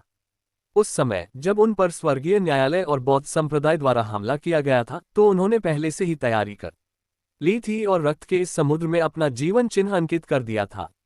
ऐसा इसलिए था क्योंकि यह एकमात्र स्थान था जहां देवता और बुद्ध प्रवेश करने से डरते थे, जिससे वे उनका जीवन चिन्ह प्राप्त करने से वंचित रह जाते थे। खून का पूरा समुद्र जल्दी ही उबलने लगा। पैट्रियार्क नेदरवर्ल्ड से संबंधित शक्ति और जीवन चिन्ह जियांग ताइक्सुआन के शरीर में पागलपन की हद तक बढ़ गए। जल्द ही जियांग ताइक्सुआन के पास एक ज्वलंत लाल कमल खिल गया। फिर दूसरा आया, तीसरा, चौथा। ये तब तक दिखाई देना बंद नहीं हुआ जब तक कि उनकी संख्या 12 नहीं हो गई। ये 12 लाल कर्म कमल थे। वे इस दुनिया की हर चीज जला सकते हैं। उन श्रेष्ठतम अस्तित्वों के अलावा कोई भी आसानी से उनका विरोध नहीं कर सकता था। अपनी ताकत फिर से हासिल करने के बाद जियांग ताइक्सुआन ने खून के समुद्र को देखा और सूंघते हुए कहा। उसने एक मुक्का मारकर खून के समुद्र पर लगी सील को तोड़ दिया। ये वह मुहर थी जो स्वर्गीय न्यायालय और आत्मा पर्वत ने उस समय पूरे असुर कबीले पर लगाई थी। आज तो यह मुहर भी उसके द्वारा नष्ट कर दी गई थी। सभी असुर वंशी इस प्रतिबंध से मुक्त हो गए थे और तीनों लोकों में स्वतंत्रतापूर्वक उड़ सकते थे। इस समय एक सुनहरा बौद्ध प्रकाश अचानक पाताल लोक में गिर गया। जियांग ताइक्सुआन ने जब इस बौद्ध प्रकाश को देखा तो वह तुरंत भौंचक्का रह गया। बौद्ध प्रकाश को बुलाना, ऐसा लगता है कि स्वर्गीय न्यायालय में लड़ाई ने पहले ही होन्गजुन वंश को इसका सामना करने में असमर्थ बना दिया है। उस स्थिति में मैं इसे आपके लिए और अधिक कठिन बना दूंगा। ये सोचकर उसने अपना हाथ हिलाया और सभी असुर वंशियों को अपने छोटे से संसार में ले आया। फिर वह एक कदम आगे बढ़ा और तुरंत अपना स्थान छोड़कर चला गया। तीनों लोकों में हुए इस युद्ध के कारण नरक के 18 स्तरों में असंख्य भूत प्रेत लगातार चीखने लगे। इस अभूतपूर्व युद्ध का प्रभाव संपूर्ण तीनों लोकों पर पड़ा। इनमें सबसे अधिक प्रभाव पाताल लोक के 18 स्तरों पर पड़ा। ऐसा इसलिए था क्योंकि नरक के 18 स्तर तीनों लोकों में सबसे निचले स्तर थे। चाहे कितना भी दबाव क्यों न हो, वह अंततः यही संचारित होगा। अंधकार में बौद्ध प्रकाश चकाचौंध कर रहा था। ये बौद्ध संप्रदाय के दयालु क्षितिगर्भ बोधिसत्व थे। वह आत्मा पर्वत के 4 महान बोधिसत्वों में से एक थे जिन्होंने बौद्ध संप्रदाय के लिए स्वयं को बलिदान करने की शपथ ली थी। यदि संसार में सचमुच कोई व्यक्ति बुद्ध कहलाने के योग्य था तो वह निश्चित रूप से क्षितिगर्भ ही था। एक बोधिसत्व जिसने स्वयं को तप, यागने और अरबों आत्माओं के साथ कष्ट सहने का साहस किया। क्या वह बोधिसत्व जिसने स्वयं को अनंत काल के लिए बलिदान करने का साहस किया, उन भिक्षुओं से लाख गुना अधिक महान नहीं था जो षड्यंत्र रचते थे और सत्ता की लालसा रखते थे? इस समय बौद्ध ज्योति जो बुलाई गई थी वह नरक के 18 स्तरों में गिर गई। क्षितिगर्भ जो चुपचाप जप कर रहा था ने अचानक अपनी आंखें खोली। बौद्ध प्रकाश का आह्वान, ये बुद्ध द्वारा बुलाया गया बौद्ध प्रकाश है। क्या हो रहा है? क्या ऐसा हो सकता है कि वे हितेश को हराने में असमर्थ हैं? नरक में असंख्य आत्माओं को देखकर क्षितिगर्भ बोधिसत्व कुछ हिचकिचा रहे थे। यदि वह इस समय वहां से चला जाए तो वह वास्तव में आत्मा पर्वत की मदद कर सकता है। हालांकि यहां मौजूद सभी मरे हुए लोग अब उस पर यकीन नहीं करेंगे। वह इन मरे हुए लोगों को बचाना भी जारी नहीं रख पाएगा। इससे उसकी महान इच्छा चकनाचूर हो जाएगी। लेकिन अगर आत्मा पर्वत चला गया तो उसके अनुयायियों का क्या होगा? बौद्ध ताओ का क्या होगा? हल्की सी आह भरते हुए वह जाने के लिए तैयार हो गया। हालांकि जैसे ही वह उठा उससे कई गुना अधिक शक्तिशाली एक छोटे उनहरा प्रकाश धीरे धीरे उसके बगल में प्रकट हुआ। इससे तुरंत ही क्षितिगर्भ की पुतलियां सिकुड़ गईं। वह स्पष्ट रूप से महसूस कर सकता था कि दूसरा पक्ष उससे भी अधिक शक्तिशाली था। वास्तव में बिना किसी एहसास के भी वह बता सकता था कि दूसरा पक्ष उससे ज्यादा शक्तिशाली है। ऐसा इसलिए था क्योंकि यह पाताल लोक था। इसमें प्रवेश करना तो आसान था लेकिन बाहर निकलना मुश्किल। चूंकि दूसरे पक्ष ने प्रवेश करने का साहस किया है इसलिए वे आश्वस्त होंगे। और यह आत्मविश्वास शक्ति का प्रतिनिधित्व करता था। मेरे पुराने दोस्त, आप कैसे हैं? तुम हो? जब जियांग ताइक्सुआन सुनहरी रोशनी से बाहर चला गया तो क्षितिगर्भ अपनी भौहें सिकोड़ने से खुद को नहीं रोक सका। जियांग ताइक्सुआन की आकृति और उसके पीछे 12वीं श्रेणी के अग्निलाल कमल को देखकर क्षितिगर्भ के शरीर के रोंगटे खड़े हो गए। ये वास्तव में तुम हो? ये कैसे संभव है? तुम अभी भी जीवित कैसे हो? जियांग ताइक्सुआन मुस्कुराया। मैं अभी भी जीवित क्यों नहीं रह सकता? प्रारंभिक आघात का अनुभव करने के बाद क्षितिगर्भ धीरे धीरे सामान्य हो गया। उसने गहरी सांस ली और तुरंत कहा, क्या ये हितेश की वजह से है? मुझे डर है कि वह तीनों लोकों में अकेला ऐसा व्यक्ति है जिसके पास ऐसी क्षमता है। उस समय मैं भी तुम्हें मारने में शामिल था। अब जब तुम वापस आ गए हो तो तुम बदला लेने के लिए यहाँ आए हो, है न? जियांग ताइक्सुआन ने अपना सिर हिलाया। हजारों साल हो गए हैं। मैं अब इस बारे में बात नहीं करना चाहता। मैं अभी आपसे बात करना चाहता हूँ। क्या आप इसमें शामिल होने में रुचि रखते हैं? हम। क्षितिगर्भ की आंखों में एक उलझन भरा भाव उभर आया। क्या मैंने गलत सुना? बिल्कुल नहीं। क्षितिगर्भ ने कई वर्षों तक साधना की थी। केवल जियांग ताइक्सुआन को ही पता था कि यह तथाकथित बोधिसत्व वास्तव में गुप्त रूप से बौद्ध संप्रदाय में नंबर 1 व्यक्ति बन गया था। अगर उसे एक आदिम बैंगनी क्यूई दिया जाता तो वह तुरंत आदिम अराजकता के चरम स्वर्ग स्वर्ण अमर क्षेत्र में प्रवेश कर सकता था।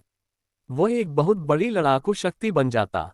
उसके हाथ में मौजूद खरबों आत्माएं भी उसके प्रति वफादार थीं और पूरी तरह से उसके आदेशों का पालन करती थीं।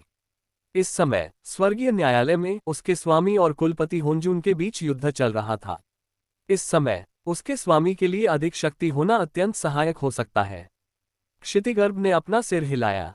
हालांकि मैं अब कुलपति के बराबर नहीं हूं, लेकिन मैं अपने बौद्ध संप्रदाय और अपने विश्वास के साथ विश्वासघात नहीं करूंगा। आस्था। जियांग ताइक्सुआन अपनी हंसी रोक नहीं सका। उस हंसी से क्षितिगर्भ का चेहरा थोड़ा उदास हो गया। कुलपति, हालांकि मेरी साधना आपकी साधना से कमतर है, फिर भी मैं चरित्रवान और गरिमावान व्यक्ति हूं। मुझे नहीं लगता कि अपने विश्वास पर कायम रहना बेवकूफी है। क्या मैं कुलपति के वर्तमान उपहास को अपमान के रूप में समझ सकता हूं? जियांग ताइक्सुआन ने सिर हिलाया। तुम सही हो। मैं छोटे उम्हे अपमानित कर रहा हूं। मैं न केवल तुम्हें अपमानित कर रहा हूं, बल्कि मैं तुम पर हंस भी रहा हूं। तुम्हारी मूर्खता और वफादारी पर हंस रहा हूं। क्या आपको लगता है कि आपने बौद्ध संप्रदाय के लिए एक खरब भूतों से पार पाने के लिए अपने जीवन को जोखिम में डाला? वास्तव में आप दूसरों के लिए काम करके अपना जीवन बर्बाद कर रहे हैं। आत्मा पर्वत ने आपसे बहुत भाग्य प्राप्त किया है, लेकिन क्या उनमें से कोई कभी आपका काम संभालने आया है? क्षितिगर्भ ने हाथ उठाकर प्रणाम किया। मैं यहाँ स्वेच्छा से आया हूँ। मैं दूसरों को अपना काम कैसे सौंप सकता हूँ? इसके अलावा मैंने नरक में प्रवेश करने के लिए खुद को बलिदान करके अपनी प्रतिष्ठा को बनाए रखा है। ... मैं हमारे बौद्ध संप्रदाय की सर्वोच्च साधना तकनीकों में से एक की साधना करता हूँ। मुझे शिकायत करने की कोई जरूरत नहीं है। कितनी अच्छी बात कही है। आप कहते हैं छोटी ई आपने अपनी प्रतिष्ठा के अनुरूप काम किया है, लेकिन वास्तव में आप ये सब केवल अपने स्वार्थों को संतुष्ट करने के लिए कर रहे हैं। अपनी साधना और बौद्ध धर्म के अपने स्वप्न को आगे बढ़ाने के लिए आपने सब कुछ त्याग दिया। आपके विश्वासियों के बारे में क्या? क्षितिगर्भ की आंखें अभी भी साफ थीं। पश्चिम स्वर्ग आत्मा पर्वत के बुद्ध ने मुझसे पहले ही वादा किया है कि वे मेरे अनुयायियों की अच्छी देखभाल करेंगे। मैंने उन्हें निराश नहीं किया है। क्या आप सोचते हैं कि आप जैसे बोधिसत्व के बिना वह षड्यंत्रकारी और सख्त बौद्ध संप्रदाय वास्तव में आपके अनुयायियों का ख्याल रखेगा? आपका क्या मतलब है? क्षितिगर्भ के भाव में थोड़ा परिवर्तन आया। मेरा मतलब बहुत सरल है। इसका मतलब यह है कि आपके अनुयायियों ने बहुत पहले ही आपकी सुरक्षा खो दी है और वे बौद्ध संप्रदाय के सबसे निचले स्तर पर गिर गए हैं। उनकी हर मूल्यवान वस्तु छोटे बौद्ध संप्रदाय के अन्य गुटों द्वारा छीन ली गई थी। वर्तमान लोग पूरे आत्मा पर्वत पर आवारा कुत्तों के एक समूह की तरह हैं, जो अन्य गुटों की अवमानना और क्षति झेल रहे हैं। जियांग ताइक्सुआन को इस मामले का बारे में पश्चिम स्वर्ग आत्मा पर्वत में स्थापित उन नामहीन संप्रदाय के जासूसों के माध्यम से पता चला था। ये सच था। यही कारण था कि जियांग ताइक्सुआन ने क्षितिगर्भ को खोजने और उसे मनाने का साहस किया। यह असंभव है। ये निश्चित रूप से असंभव है। मुझे विश्वास नहीं होता कि स्पिरिट माउंटेन ऐसा कुछ करेगा। गौतम बुद्ध कहाँ है? प्राचीन रंडेन बुद्ध कहाँ है? मैत्रेय बुद्ध, गुवानयिन और अन्य कहाँ हैं?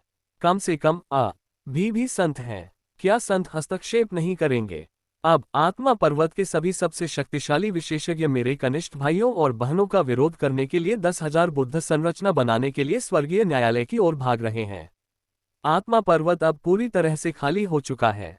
किले को बचाने के लिए कोई विशेषज्ञ नहीं है। केवल निम्न स्तर के शिष्य ही बचे हैं। अगर तुम्हें मेरी बात पर यकीन नहीं है तो तुम वापस जाकर देख सकते हो। अगर मैं झूठ बोल रहा हूं तो मैं पैट्रियार्क नेदरवर्ल्ड वहीं मरने को तैयार हूं। जियांग ताइक्सुआन के शब्द शक्तिशाली और गड़गड़ाहट की तरह गूंज रहे थे, जिससे क्षितिगर्भ का दिल कांप उठा। उसे इस बात पर विश्वास करने की हिम्मत नहीं थी, लेकिन वह ये भी जानता था कि यदि दूसरा पक्ष पर्याप्त आश्वस्त नहीं है तो दूसरा पक्ष उसे यह बताने की हिम्मत नहीं करेगा।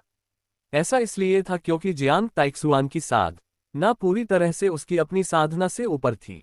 दूसरे पक्ष को उससे झूठ बोलने की बिल्कुल भी जरूरत नहीं थी और उसे इस बात की चिंता करने की जरूरत नहीं थी कि वह मदद के लिए स्वर्गीय न्यायालय जाएगा।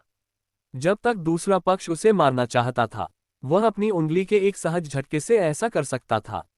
इस स्थिति में दूसरे पक्ष को उसे आत्मा पर्वत पर लाने की कोई आवश्यकता नहीं थी। अपनी मुट्ठियां भींचते हुए उसने दांत पीस लिए। कुछ देर हिचकिचाने के बाद उसकी आंखें स्थिर हो गईं। ठीक है, मैं जैसा कहूंगा वैसा करूंगा और स्पिरिट माउंटेन पर जाकर देखूंगा।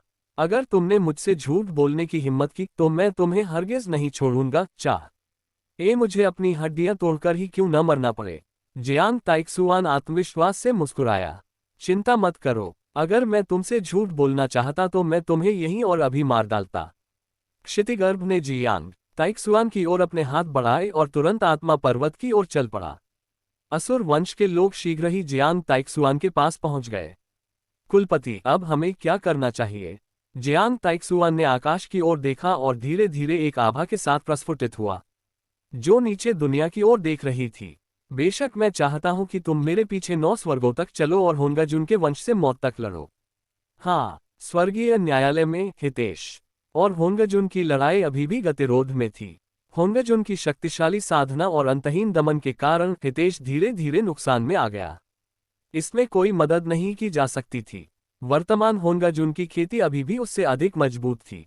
आखिरकार वह इतने सालों से साधना कर रहा था और हितेश का पुनर्जन्म हुआ था।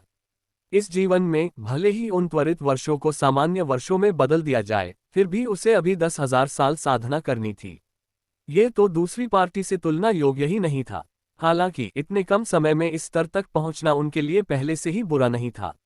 जब वह धीरे धीरे नुकसान में आ गया तो हितेश ने सीधे पंगु कुल्हाड़ी को बुलाया। पंगु स्वर्ग खोलने वाली कुल्हाड़ी अतुलनीय रूप से तेज थी। इससे पहले कि इसे सक्रिय किया जा सके, आसपास का स्थान पहले ही अपने आप बिखर चुका था।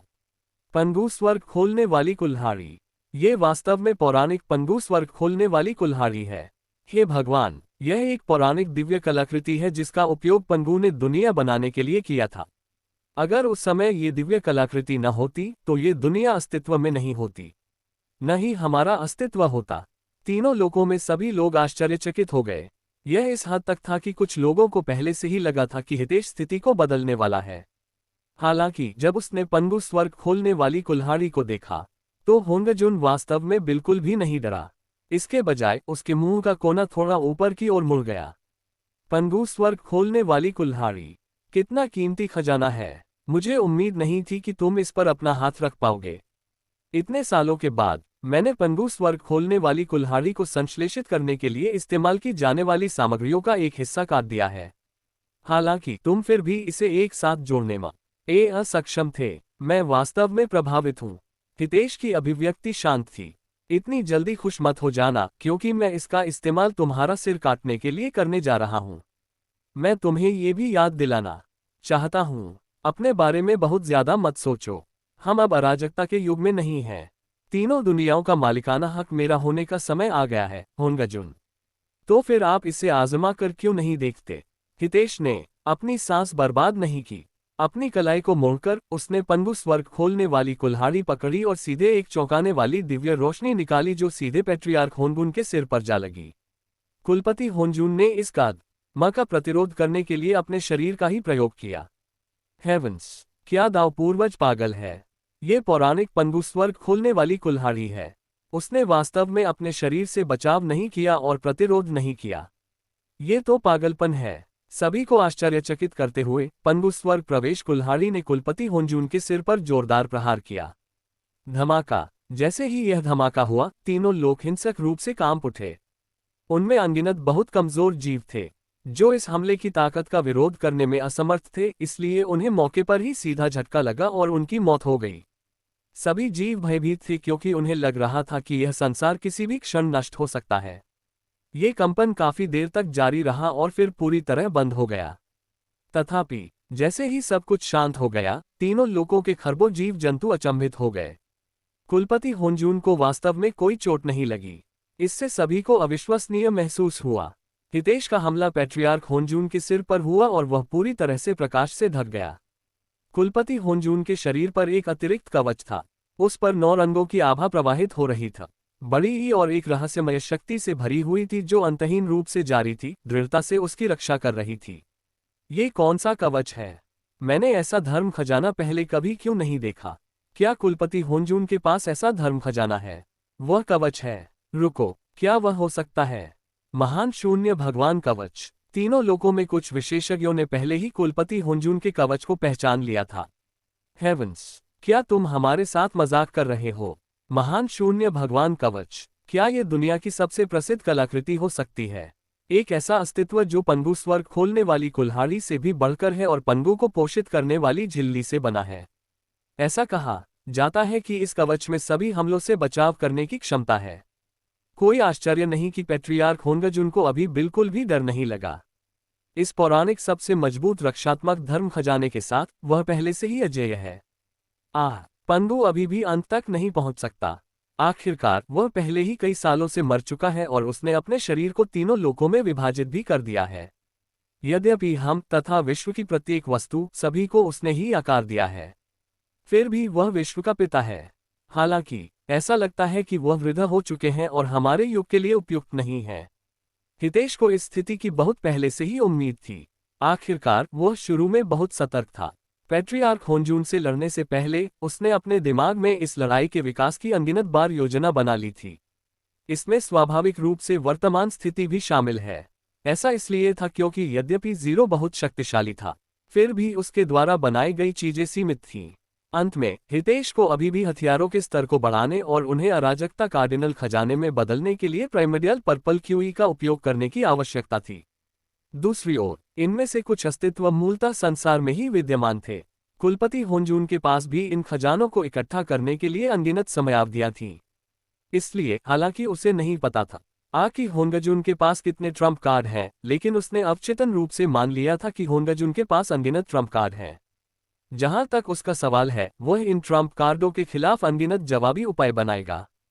उसने स्वर्ग द्वार खोलने वाली कुल्हाड़ी के हैंडल को दोनों हाथों से कसकर पकड़ रखा था और उसे छोड़ने या रोकने का उसका कोई इरादा नहीं था। वह होन्गजुन को बलपूर्वक रोकना जारी रखेगा। यदि कुलपति होन्गजुन ने कोई असामान्य हरकत करने की हिम्मत की, तो महान शून्य देव कवच के टूटने की भी संभावना थी। ऐसा इसलिए था क्योंकि वह इसमें अंतहीन रूप से आदिम बैंगनी क्यूई डाल रहा था। एक बार होन्गजुन का ध्यान भटक गया तो उसे अनंतकाल तक नरक में भेजा जा सकता था।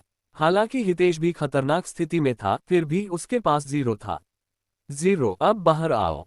अगर तुम बाहर नहीं आए तो मैं तब तक नष्ट हो जाऊंगा जब तक तुम्हारे चबाने के लिए हड्डियां नहीं बचेंगी। रवोच ठंडी मुस्कान के साथ मुस्कुराया। टोंटियन एक जिद्दी व्यक्ति है। अगर वह मर भी जाए तो भी उसके लिए हमारे सामने आत्मसमर्पण करना असंभव है। उस स्थिति में हमें उसके खिलाफ कुछ नहीं करना है। हजारों साल पहले हमने जी स्कूल को पूरी तरह से नष्ट नहीं किया था। आज हम जी स्कूल को पूरी तरह से नष्ट करना चाहते हैं। जाओ। जब संतों ने ये सुना तो उन्होंने धीरे धीरे अपनी आभा छोड़ी।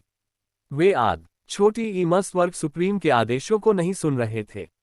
इसके बजाय वे सिर्फ टोंटियन और हितेश को नष्ट करना चाहते थे। आखिरकार पूरे तीनों लोकों में केवल टोंटियन और हितेश ही बेहद अस्थिर थे। वे दोनों अंधाधुंध त्याग करते थे और नियमों का बिल्कुल भी पालन नहीं करते थे। वे अनिश्चितता से भरे हुए थे। उन दोनों का अस्तित्व दो असंगत लोगों जैसा था। इसके अलावा वे दूसरों के हितों को नुकसान पहुंचाएंगे। कौन इसे स्वीकार करने को तैयार होगा? हालांकि जैसे ही संतों ने अपनी आभा छोड़ी, अगले ही क्षण अचानक परिवर्तन घटित हो गया। बादलों पर और भी अधिक प्रबल आभा छा गई। उसके पैरों के नीचे की अंतरिक्ष शक्ति कुछ भी नहीं थी। एक ही कदम से उसने 10 लाख किलोमीटर की दूरी तय की। उसके पीछे कई आकृतियां थीं जिनकी गति कम नहीं थी। कितना शक्तिशाली आभामंडल है! यह आभामंडल वास्तव में हमारे आभामंडल से कमतर नहीं है। संतों के हाव भाव अचानक बदल गए, विशेषकर ग्रैंड सुप्रीम एल्डर के। वह होन्जुन का सबसे प्रिय शिष्य था और संतों में सबसे मजबूत साधना वाला व्यक्ति भी था। और अब उससे सचमुच यह महसूस हुआ कि यह आभा अभी अपनी प्रबलता तक नहीं पहुंची थी। हालांकि वह पहले से ही असहाय महसूस करने लगा था। क्या इसका मतलब यह नहीं था कि दूसरे पक्ष की साधना उसकी अपेक्षा कहीं अधिक मजबूत थी?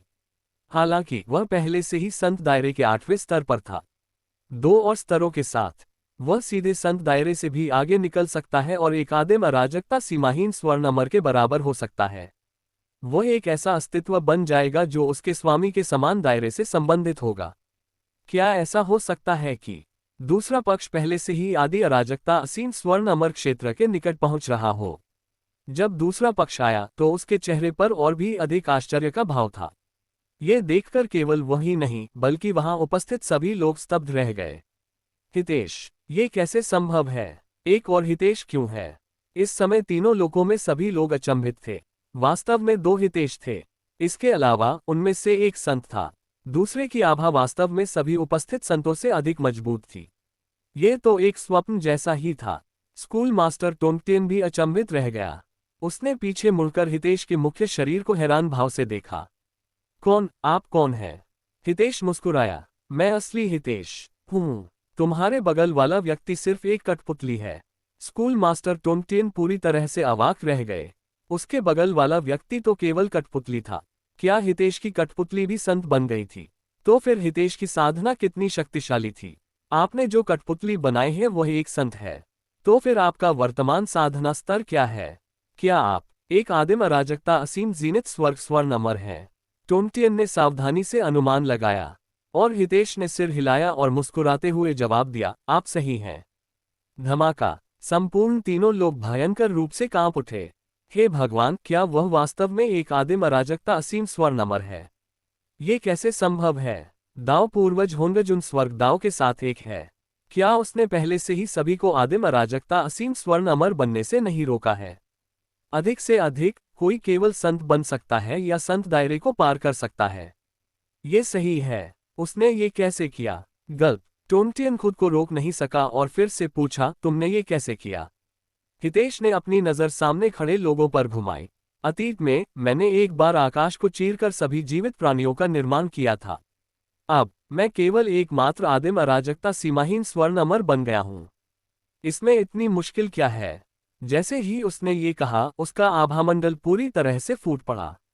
शक्तिशाली दबाव ने सीधे पर बड़े उड़े तीनों लोगों को अपने घेरे में ले लिया।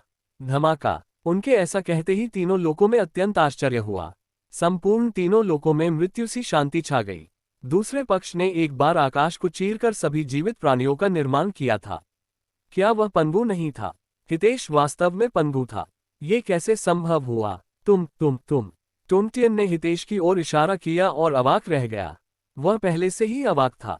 उसकी उंगलियां लगातार हिल रही थीं। उसने कभी उम्मीद नहीं की थी कि हितेश, जिसे उसने केवल पनगु रक्तसार के साथ गढ़ा था, वास्तव में पनगु का पुनर्जन्म बन जाएगा। क्या स्वर्ग कुछ ज्यादा ही नहीं था? हालांकि इस समय प्राइमोट छोटी ईयल हेवन सुप्रीम अचानक बाहर कूद गया और हितेश की ओर इशारा किया। हर कोई उस पर विश्वास मत करो। वह पनगु का पुनर्जन्म नहीं है। वह केवल आदिम अराजकता असीम स्वर्ण अमर क्षेत्र में साधना करने के लिए भाग्यशाली था। वह पनगु का पुनर्जन्म कैसे हो सकता है?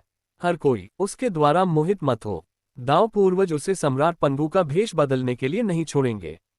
जैसे ही उसने बोलना समाप्त किया, हितेश ने उदासीनता से उस पर अपनी नजर घुमाई। एक नजर से ही उसने तुरंत आदि स्वर्ग सुप्रीम को मुंह भर खून उगलने पर मजबूर कर दिया। उफ! दूसरा पक्ष मौके पर ही गंभीर रूप से घायल हो गया।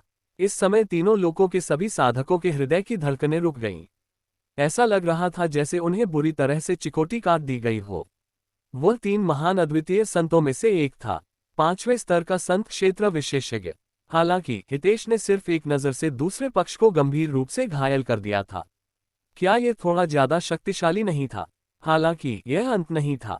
हितेश ने एक ही हमले में प्रिमोडियल हेवन सुप्रीम को बुरी तरह घायल कर दिया, जिसके बाद उसने फिर से हमला किया। प्रिमोडियल हेवन सुप्रीम का शरीर वास्तव में नियंत्रण से बाहर था और सीधे हितेश द्वारा नियंत्रित किया जा रहा था। आदिकालीन स्वर्ग सुप्रीम का चेहरा तुरंत मोम की तरह पीला पड़ गया। क्या तुम क्या कर रहे हो? खिलवाड़ मत करो। मैं तीन अद्वितीय संतों में से एक हूं और दाव पूर्वज होंगजुन का शिष्य हूं। अगर तुमने मुझे मारने की हिम्मत की तो दाव पूर्वज होंगजुन तुम्हें नहीं छोड़ेंगे।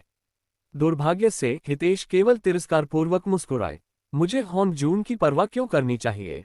जैसे ही उन्होंने बोलना समाप्त किया, उन्होंने सीधे सर्वोच्च आदिम कला को प्रसारित किया और मौके पर ही आदिम स्वर्ग को परिष्कृत किया। आदि स्वर्ग सर्वोच्च तीन अद्वितीय संतों में से एक था, 5वें स्तर का संत क्षेत्र विशेषज्ञ। वह तीनों लोकों के सभी साधकों के सामने हितेश द्वारा अवशोषित और परिष्कृत किया गया था। इसके अलावा ये पूर्ण दमन था। दूसरा पक्ष जवाबी कार्रवाई भी नहीं कर सका। प्राइमोडियल हेवन सुप्रीम को अवशोषित और परिष्कृत करने के बाद हितेश ने महसूस किया कि उसके शरीर में साधना फिर से बढ़ने लगी है। जल्द ही वो प्राइम ओडियल कैस लिमिटलेस गोल्डन इम्मोर्टल दायरे के दूसरे स्तर से प्राइमोडियल कैस लिमिटलेस गोल्डन इम्मोर्टल दायरे के तीसरे स्तर के शिखर तक पहुंच गया। वह प्राइमोर्डियल कैस लिमिटलेस गोल्डन इमोर्टल दाए रे के चौथे स्तर को तोड़ने से बस एक कदम दूर था। उसकी साधना में वृद्धि से हितेश की ताकत में और वृद्धि हुई। उसने अपने शरीर में शक्ति के विस्फोट को महसूस किया और वह एक ऐसी भावना से भर गया जिसे वह बाहर निकालना चाहता था।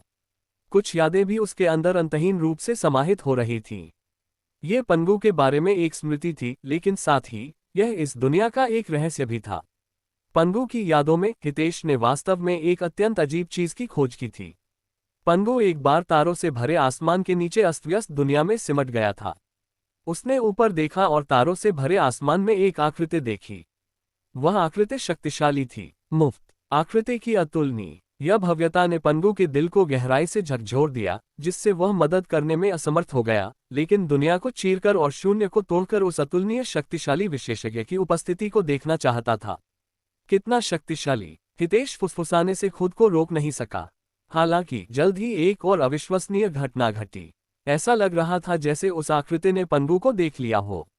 उसने पीछे मुड़कर देखा और इस नज़र से हितेश के रोंगटे खड़े हो गए।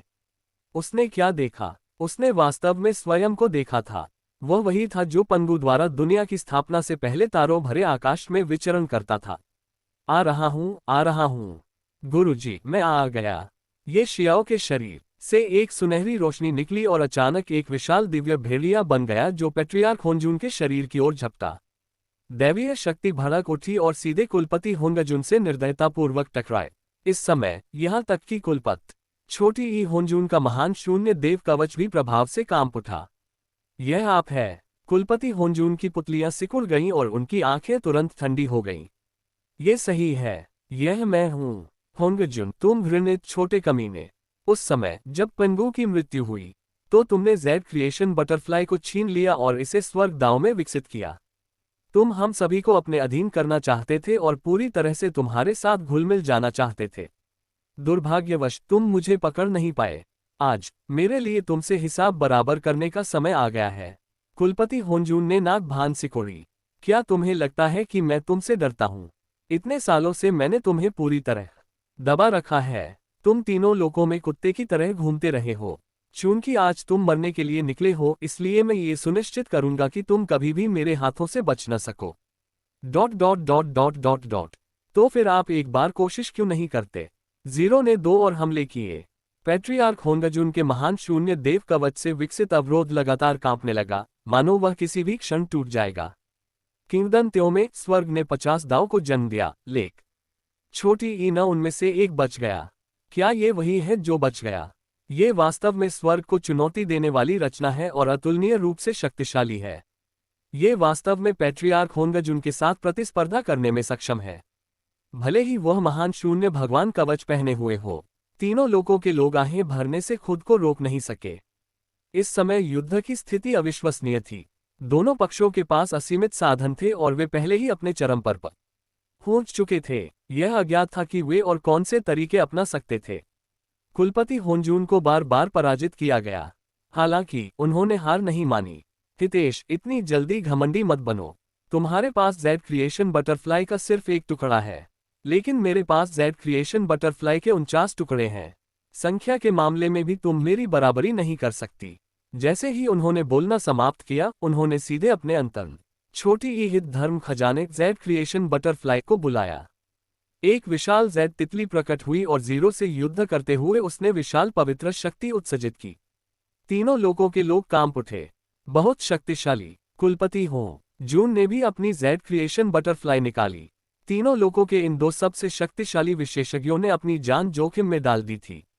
अजीब बात है, सामान्य तर्क के अनुसार पैट्रियार्क होंगजुन के पास दूसरे पक्ष का बड़ी ही तुलना में स्पष्ट रूप से अधिक क्रिएशन जेड बटरफ्लाई टुकड़े हैं। वे दोनों समान रूप से क्यों मेल खाते हैं? वास्तव में जो बात हर किसी को पता नहीं थी, वही ये थी कि पैट्रियार्क होंजुन के पास कुल 50 जेड क्रिएशन बटरफ्लाई टुकड़े थे। हालांकि इतने सालों से न केवल उसने दूसरे पक्ष में कभी कुछ नहीं जोड़ा था, बल्कि उसने लगातार जेड बटरफ्लाई के टुकड़ों से आदिम बैंगनी क्यूई को अवशोषित किया था और इसे अपने उपयोग के लिए परिष्कृत किया था। जहां तक हितेश का प्रश्न है, उसे जीरो से लाभ हुआ था। हितेश ने सर्वोच्च आदिम कला प्राप्त करने के बाद न केवल स्वयं इसकी साधना की, बल्कि उसने अपनी साधना की हुई आदिम बैंगनी क्यू का एक हिस्सा जीरो को भी दे दिया। यदि ऐसा ना होता तो अपनी राक्षसी प्रतिभा के साथ वह बहुत पहले ही कुलपति होन्जून के समान साधना तक बढ़ गया होता। हालांकि यह अपेक्षाकृत सुरक्षित विकल्प भी था। यदि हितेश ने अपनी सारी शक्ति खुद पर केंद्रित कर ली तो वह एक बार सब कुछ खो देगा। यदि वह अपनी ताकत को थोड़ा फैला दे तो वह कई मोर्चों से हमला कर सकता है। पैट्रियार्क होन्जून से निपटने के लिए अपनी सारी शक्ति लगाना उनके लिए निश्चित रूप से अवास्तविक था। ऐसा इसलिए था क्योंकि कुलपति होन्जून स्वर्गीय दाव के साथ जुड़ गए थे और उससे अलग भी हो सकते थे। स्वर्ग दाव ये 49Z निर्माण तितली टुकड़े थे। उनमें पैट्रियार्क होन्जून जैसी ही ताकत थी। हितेश के लिए दो लोगों से अकेले लड़ना थोड़ा मुश्किल था। जहां तक उनके अवतारों की बात है तो वे ज्यादा काम के नहीं थे। आखिरकार उनके स्तर पर पैट्रियार्क होन्गजुन के भी हजारों अवतार हो सकते थे। दूसरे पक्ष को दबाने के लिए अपने अवतारों और संख्याओं का प्रयोग करना भी अवास्तविक था। इसलिए उसे यह सुनिश्चित करना था कि उसके अलावा भी एक सहायक हो जिसकी शक्ति उसके बराबर हो। जल्द ही जीरो और हेवन दाव के बीच भी गतिरोध पैदा हो गया।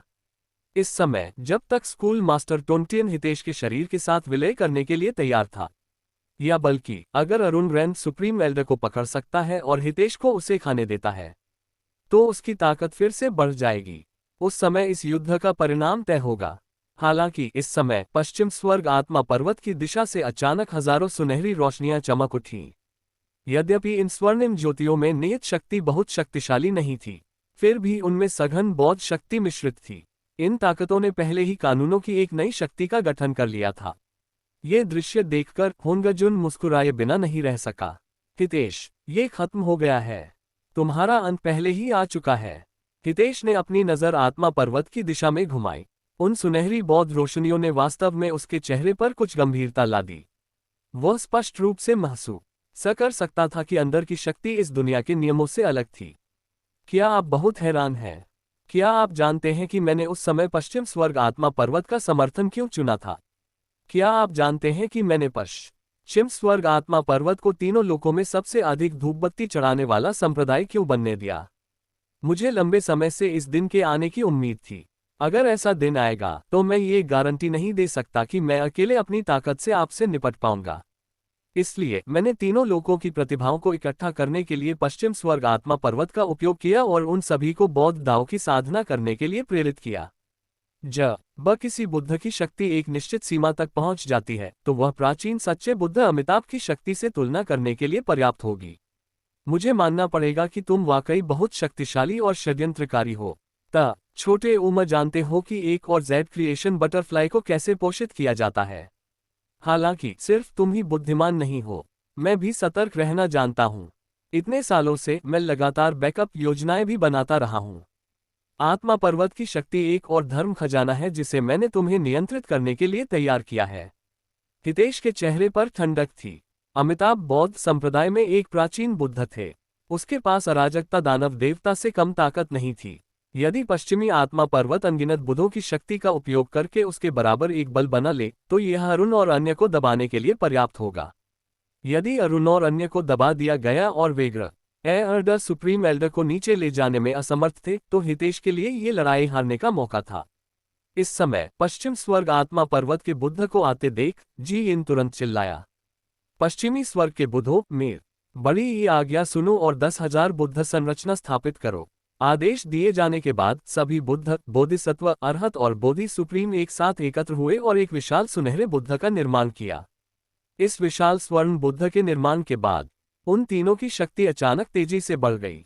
पलक झपकते ही उनकी खेती दोगुनी से भी अधिक हो गई। इस वजह से दक्ष और अन्य लोगों पर दबाव अचानक बढ़ गया। पलक झपकते ही उनमें से कुछ को बार बार पीटा गया और उनके शरीर से सुनहरा खून बहने लगा। उसी समय पश्चिम स्वर्ग आत्मा पर्वत की तलहटी में एक पुराने कांस्य में एक आकृति प्रकट हुई।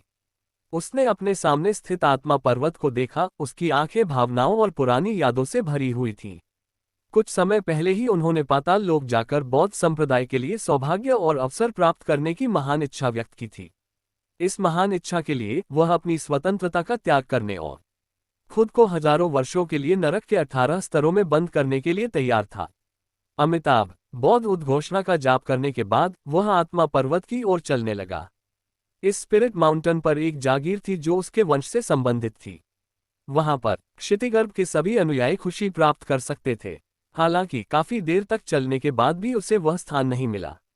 उसने सोचा कि वह गलत रास्ते पर चला गया है, क्योंकि वह लंबे समय से आत्मा पर्वत पर नहीं लौटा था और यहाँ की यादों से परिचित नहीं था। या यूं कहें कि बुद्ध और अन्य लोगों ने आत्मा पर्वत के लिए नई योजनाएं बनाई थीं। हालांकि खुद को सांत्वना देने की कोशिश करने के बावजूद भी उसे वह नहीं मिला जो वह पाना चाहता था। अंत में उसे जागीर के एक कोने में फटेहाल विश्वासियों का एक समूह मिला, जो बिल्कुल उसके जैसे ही दिख रहे थे। न केवल उनके कपड़े फटे हुए थे, बल्कि वे इतने दुबले थे कि उनमें केवल त्वचा और हड्डियां ही बची थीं। सबकी आंखें धुंधली और उदासीन थीं। ऐसा लग रहा था कि सभी लोग किसी भी क्षण मरने वाले हैं। ये पश्चिमी स्वर्ग कैसा था? इस नरक और उस 18वें स्तर के नरक के बीच क्या अंतर था जिसमें वह था? फफ्ट, जीन, जुनती, गौतम, रंडेंग, गुवान्यन, क्या तुम मेरे साथ ऐसा व्यवहार करते हो? क्या तुम मेरे विश्वासियों के साथ ऐसा व्यवहार करते हो? उसने मुंह भर खून थूका और अपने फटे कपड़ों को लाल कर लिया। इस शोरगुल से विश्वासी तुरंत कांप उठे और ऊपर देखने लगे। जैसे ही उन्होंने क्षितिगर्भ को देखा, उनकी आंखें, जो बहुत पहले ही सूख चुकी थीं और अब और आंसू नहीं बहा सकती थीं, चमत्कारिक रूप से पुनः आंसू बहने लगी। शायद वे प्रभावित हुए होंगे। शायद ये निराशा के बाद की आशा थी। या शायद ऐसा इसलिए था क्योंकि उन्होंने हजारों वर्षों तक कष्ट झेले थे। इस समय उनमें से कोई भी कुछ नहीं कर सकता था। क्षितिगर्भ, क्या ये सचमुच तुम हो? क्षितिगर्भ, तुम सचमुच वापस आ गए। क्षितिगर्भ ने अपने मुंह के कोने से खून पोंछा और घुटते हुए अपने भक्तों की ओर देखा। इन अचानक आकृतियों को देखकर क्षितिगर्भ का शरीर कांप उठा। उसने दूसरे पक्ष के कपड़ों को पहचान लिया। वह मैत्रेय बुद्ध का अनुयायी था। मैत्रेय बुद्ध में आस्था रखने वाले। उस समय मैत्रेय बुद्ध के साथ उनके संबंध बहुत ही सही थे। उन्हें बहुत अच्छे मित्र माना जा सकता है। हालांकि आज जब वह आत्मा पर्वत पर लौटा तो उसने मैत्रेय बुद्ध के शिष्यों को अपने शिष्यों को सामान्य व्यक्ति मानकर शाप देते देखा। ये बिल्कुल अविश्वसनीय था। वह ठंडे भाव से दूसरे पक्ष की ओर देखता रहा। ये क्षितिगर्भ का क्षेत्र है। वे क्षितिगर्भ के अनुयायी हैं। आपको उनका अपमान करने और उन्हें यहां से चले जाने को कहने का अधिकार किसने दिया? दूसरे पक्ष और अन्य लोगों ने वास्तव में क्षितिगर्भ को नहीं पहचाना। इस तथ्य को एक तरफ रखते हुए कि क्षितिगर्भ हजारों वर्षों से आत्मा पर्वत पर प्रकट नहीं हुआ था, इस समय उसके कपड़े फटे हुए थे। किसी के लिए भी उसे क्षितिगर्भ मानना असंभव था। इसलिए सभी को उसकी कोई परवाह नहीं थी। केवल उसकी ओर देखने के बाद उन्होंने ठंडे स्वर में कहा, तुम अपने आप को क्या समझते हो? हमसे इस तरह बात करने की तुम्हारी हिम्मत कैसे हुई? क्षितिगर्भ क्रोधित हो गया। उसने अपनी माँ छोटे ऊँटियाँ कस ली और गहरी सांस लेते हुए आगे बोला, मैं तुमसे फिर पूछता हूँ, तुमने क्षितिगर्भ के अनुयायियों को क्यों भगाया? Dot dot dot dot dot dot. उनके चेहरे पर पहले से ही कुछ भद्दा भाव था। क्या तुम पागल हो? क्या तुम्हें कुछ हो गया है? हम जिसे चाहें भगा सकते हैं। तुम्हें चिंता करने की कोई जरूरत नहीं है। जैसे ही उसने बोलना समाप्त किया, क्षितिगर्भ अपने हृदय में क्रोध को दबा नहीं सका। उसने सीधे उन लोगों पर हमला किया और उन्हें वहीं टुकड़े टुकड़े कर दिया।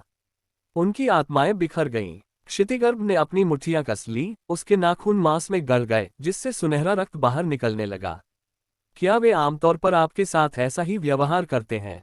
विश्वासियों ने दांत पीसते हुए कहा, ये कुछ भी नहीं है। हमारे अनगिनत लोगों को उनके द्वारा जबरदस्ती पकड़कर गुलाम बनाया गया है। हमारे अनगिनत लोगों को इसलिए मार दिया गया क्योंकि हमने उन्हें नाराज किया था। आज वे हमें इसलिए निकालने आए हैं क्योंकि अब उनके लिए हमारी कोई कीमत नहीं रही।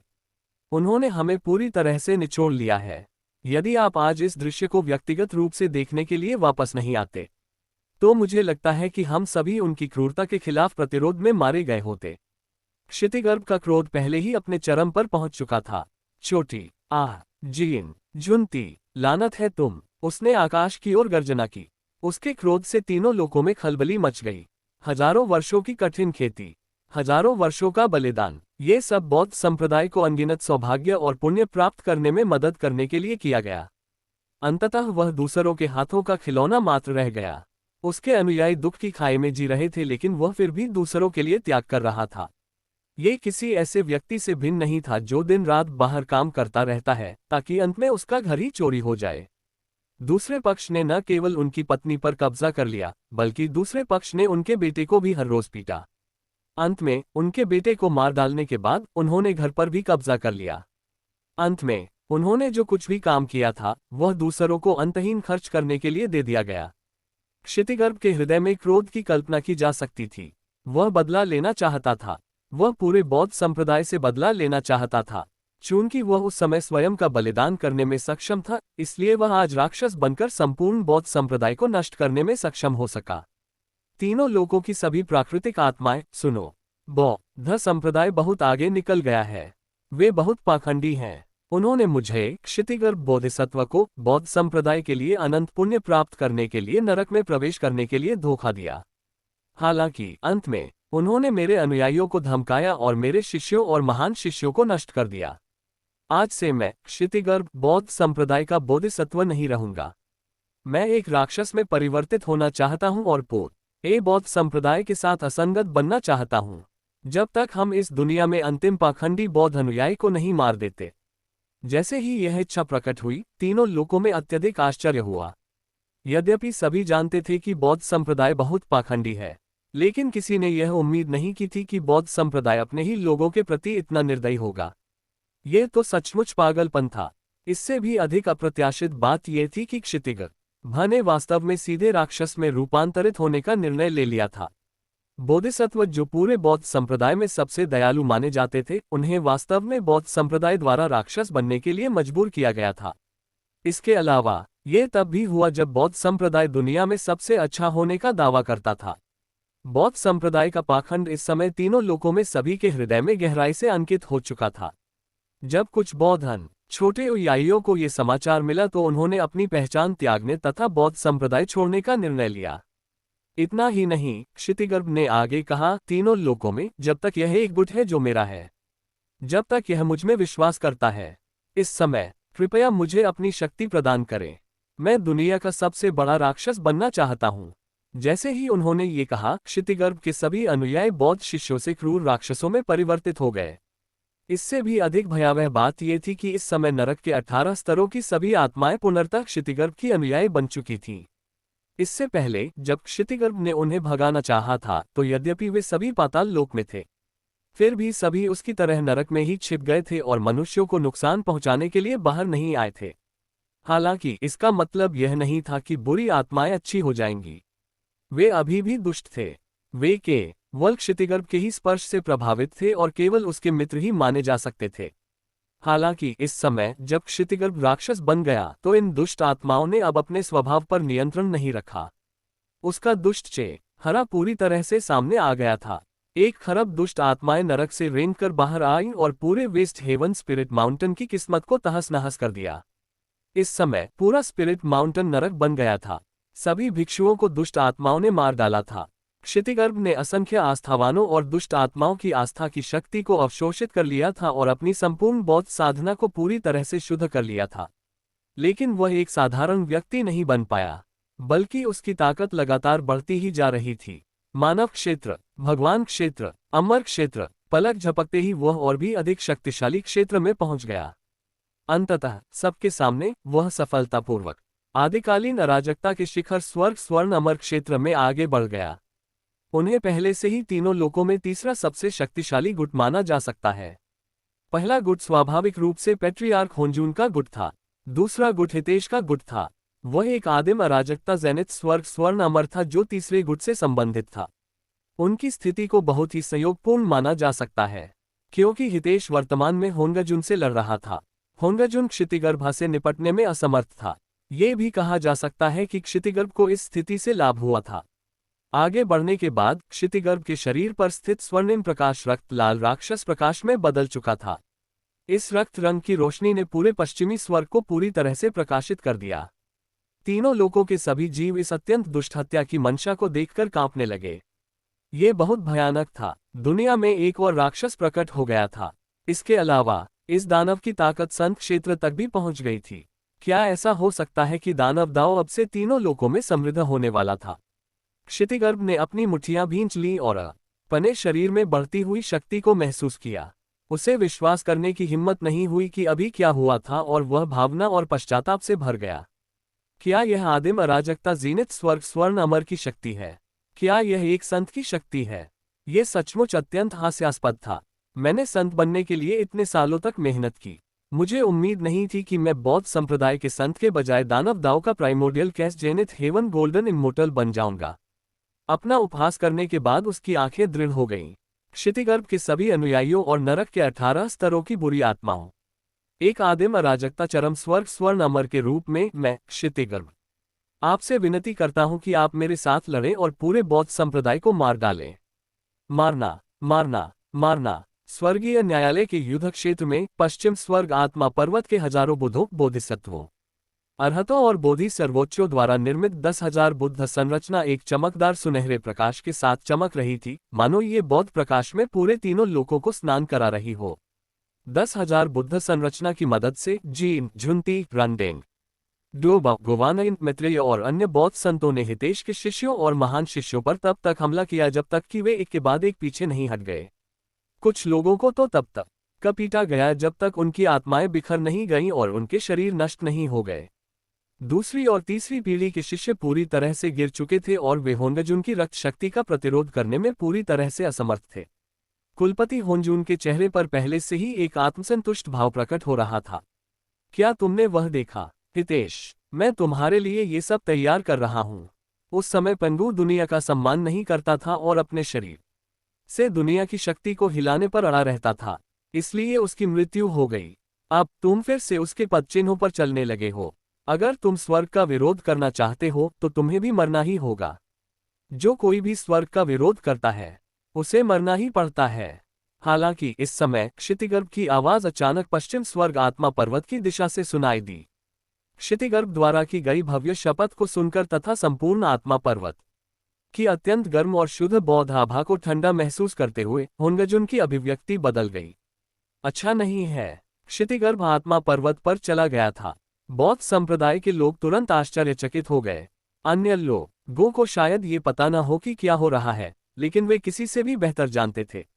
वे उन गंदे कामों से अच्छी तरह वाकिफ थे जो बौद्ध संप्रदाय ने वर्षों से क्षितिगर्भ के अनुयायियों के साथ किए थे। वे ही एकमात्र लोग थे जो जानते थे। भले ही वे मूर्ख थे, फिर भी वे कल्पना कर सकते थे कि क्षितिगर्भ उन लोगों को देखकर क्या करेगा। चीजें इससे पहले कि कोई प्रतिक्रिया कर पाता, पश्चिम में अंतरिक्ष बिखर चुका था। बुराई, क्रोध, अंधकार और खूनी हत्या की मंशा से भरी एक रक्त लाल आकृति स्थानिक दरार से बाहर निकली।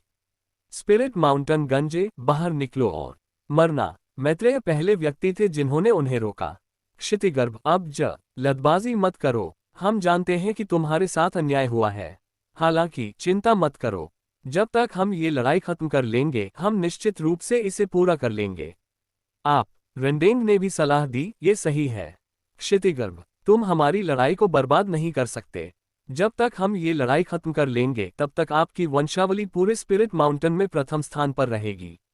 आप ही तय करेंगे कि 3000 दुनियाओं में से कौन आस्तिक ऊपर चढ़ने में सक्षम है। हम आपको बुद्ध, बोधिसत्व और अरहत के अधिकांश स्थान भी देंगे। क्षितिगर्भ ने अपना सिर उठाकर हंस दिया। घृणित और बेशर्म लोगों का एक समूह। क्या तुम्हें लगता है कि मैं फिर से तुम पर विश्वास करूंगा? मैं केवल ये 2 शब्द कहूंगा, लानत है तुम पर। दहाड़ने के बाद क्षितिगर्भ ने सीधे अपनी पूरी शक्ति लगा दी। उस शक्तिशाली और अजेय नकारात्मक शक्ति ने तुरंत ही पूरे स्वर्गीय न्यायालय को लाल रंग में रंग दिया तथा उसे रक्त के एक अजीब समुद्र में बदल दिया। मरना। हजारों वर्षों से संचित क्रोध के कारण क्षितिगर्भ एक रक्त ड्रैगन में परिवर्तित हो गया और सीधे 10,000 बुद्ध संरचना में जा घुसा। 10,000 बुद्ध संरचना मूल रूप से एक अत्यंत शुद्ध सरणी संरचना थी। केवल बौद्ध धर्म ही इसके अंदर प्रकट हो सकता था, कोई अन्य अशुद्धियां नहीं। अन्यथा संपूर्ण सरणी संरचना बिखर जाएगी क्योंकि यह सुचारू रूप से प्रसारित होने में असमर्थ होगी। इसलिए जब क्षितिगर्भ की शक्ति बढ़ी तो 10,000 बुद्ध संरचना सीधे विस्फोटित हो गई। धमाका। एक भयानक धमाके के साथ हजारों बुद्ध, बोधिसत्व, अरहत, बोधि सुप्रीम, अनगिनत लोग घायल हो गए और मर गए। बाकी बचे लोगों के लिए भले ही वे घायल नहीं हुए या मर नहीं गए, फिर भी वे गंभीर रूप से घायल थे और लड़ाई जारी रखने में असमर्थ थे। क्षितिगर्भ की शक्ति पहले से ही एक संत के बराबर थी। 10,000 बुद्ध संरचना के विरोध के साथ पश्चिम पर्वत आत्मा पर्वत पर हजारों बुद्धों द्वारा सहन किया गया दबाव असहनीय था। नहीं।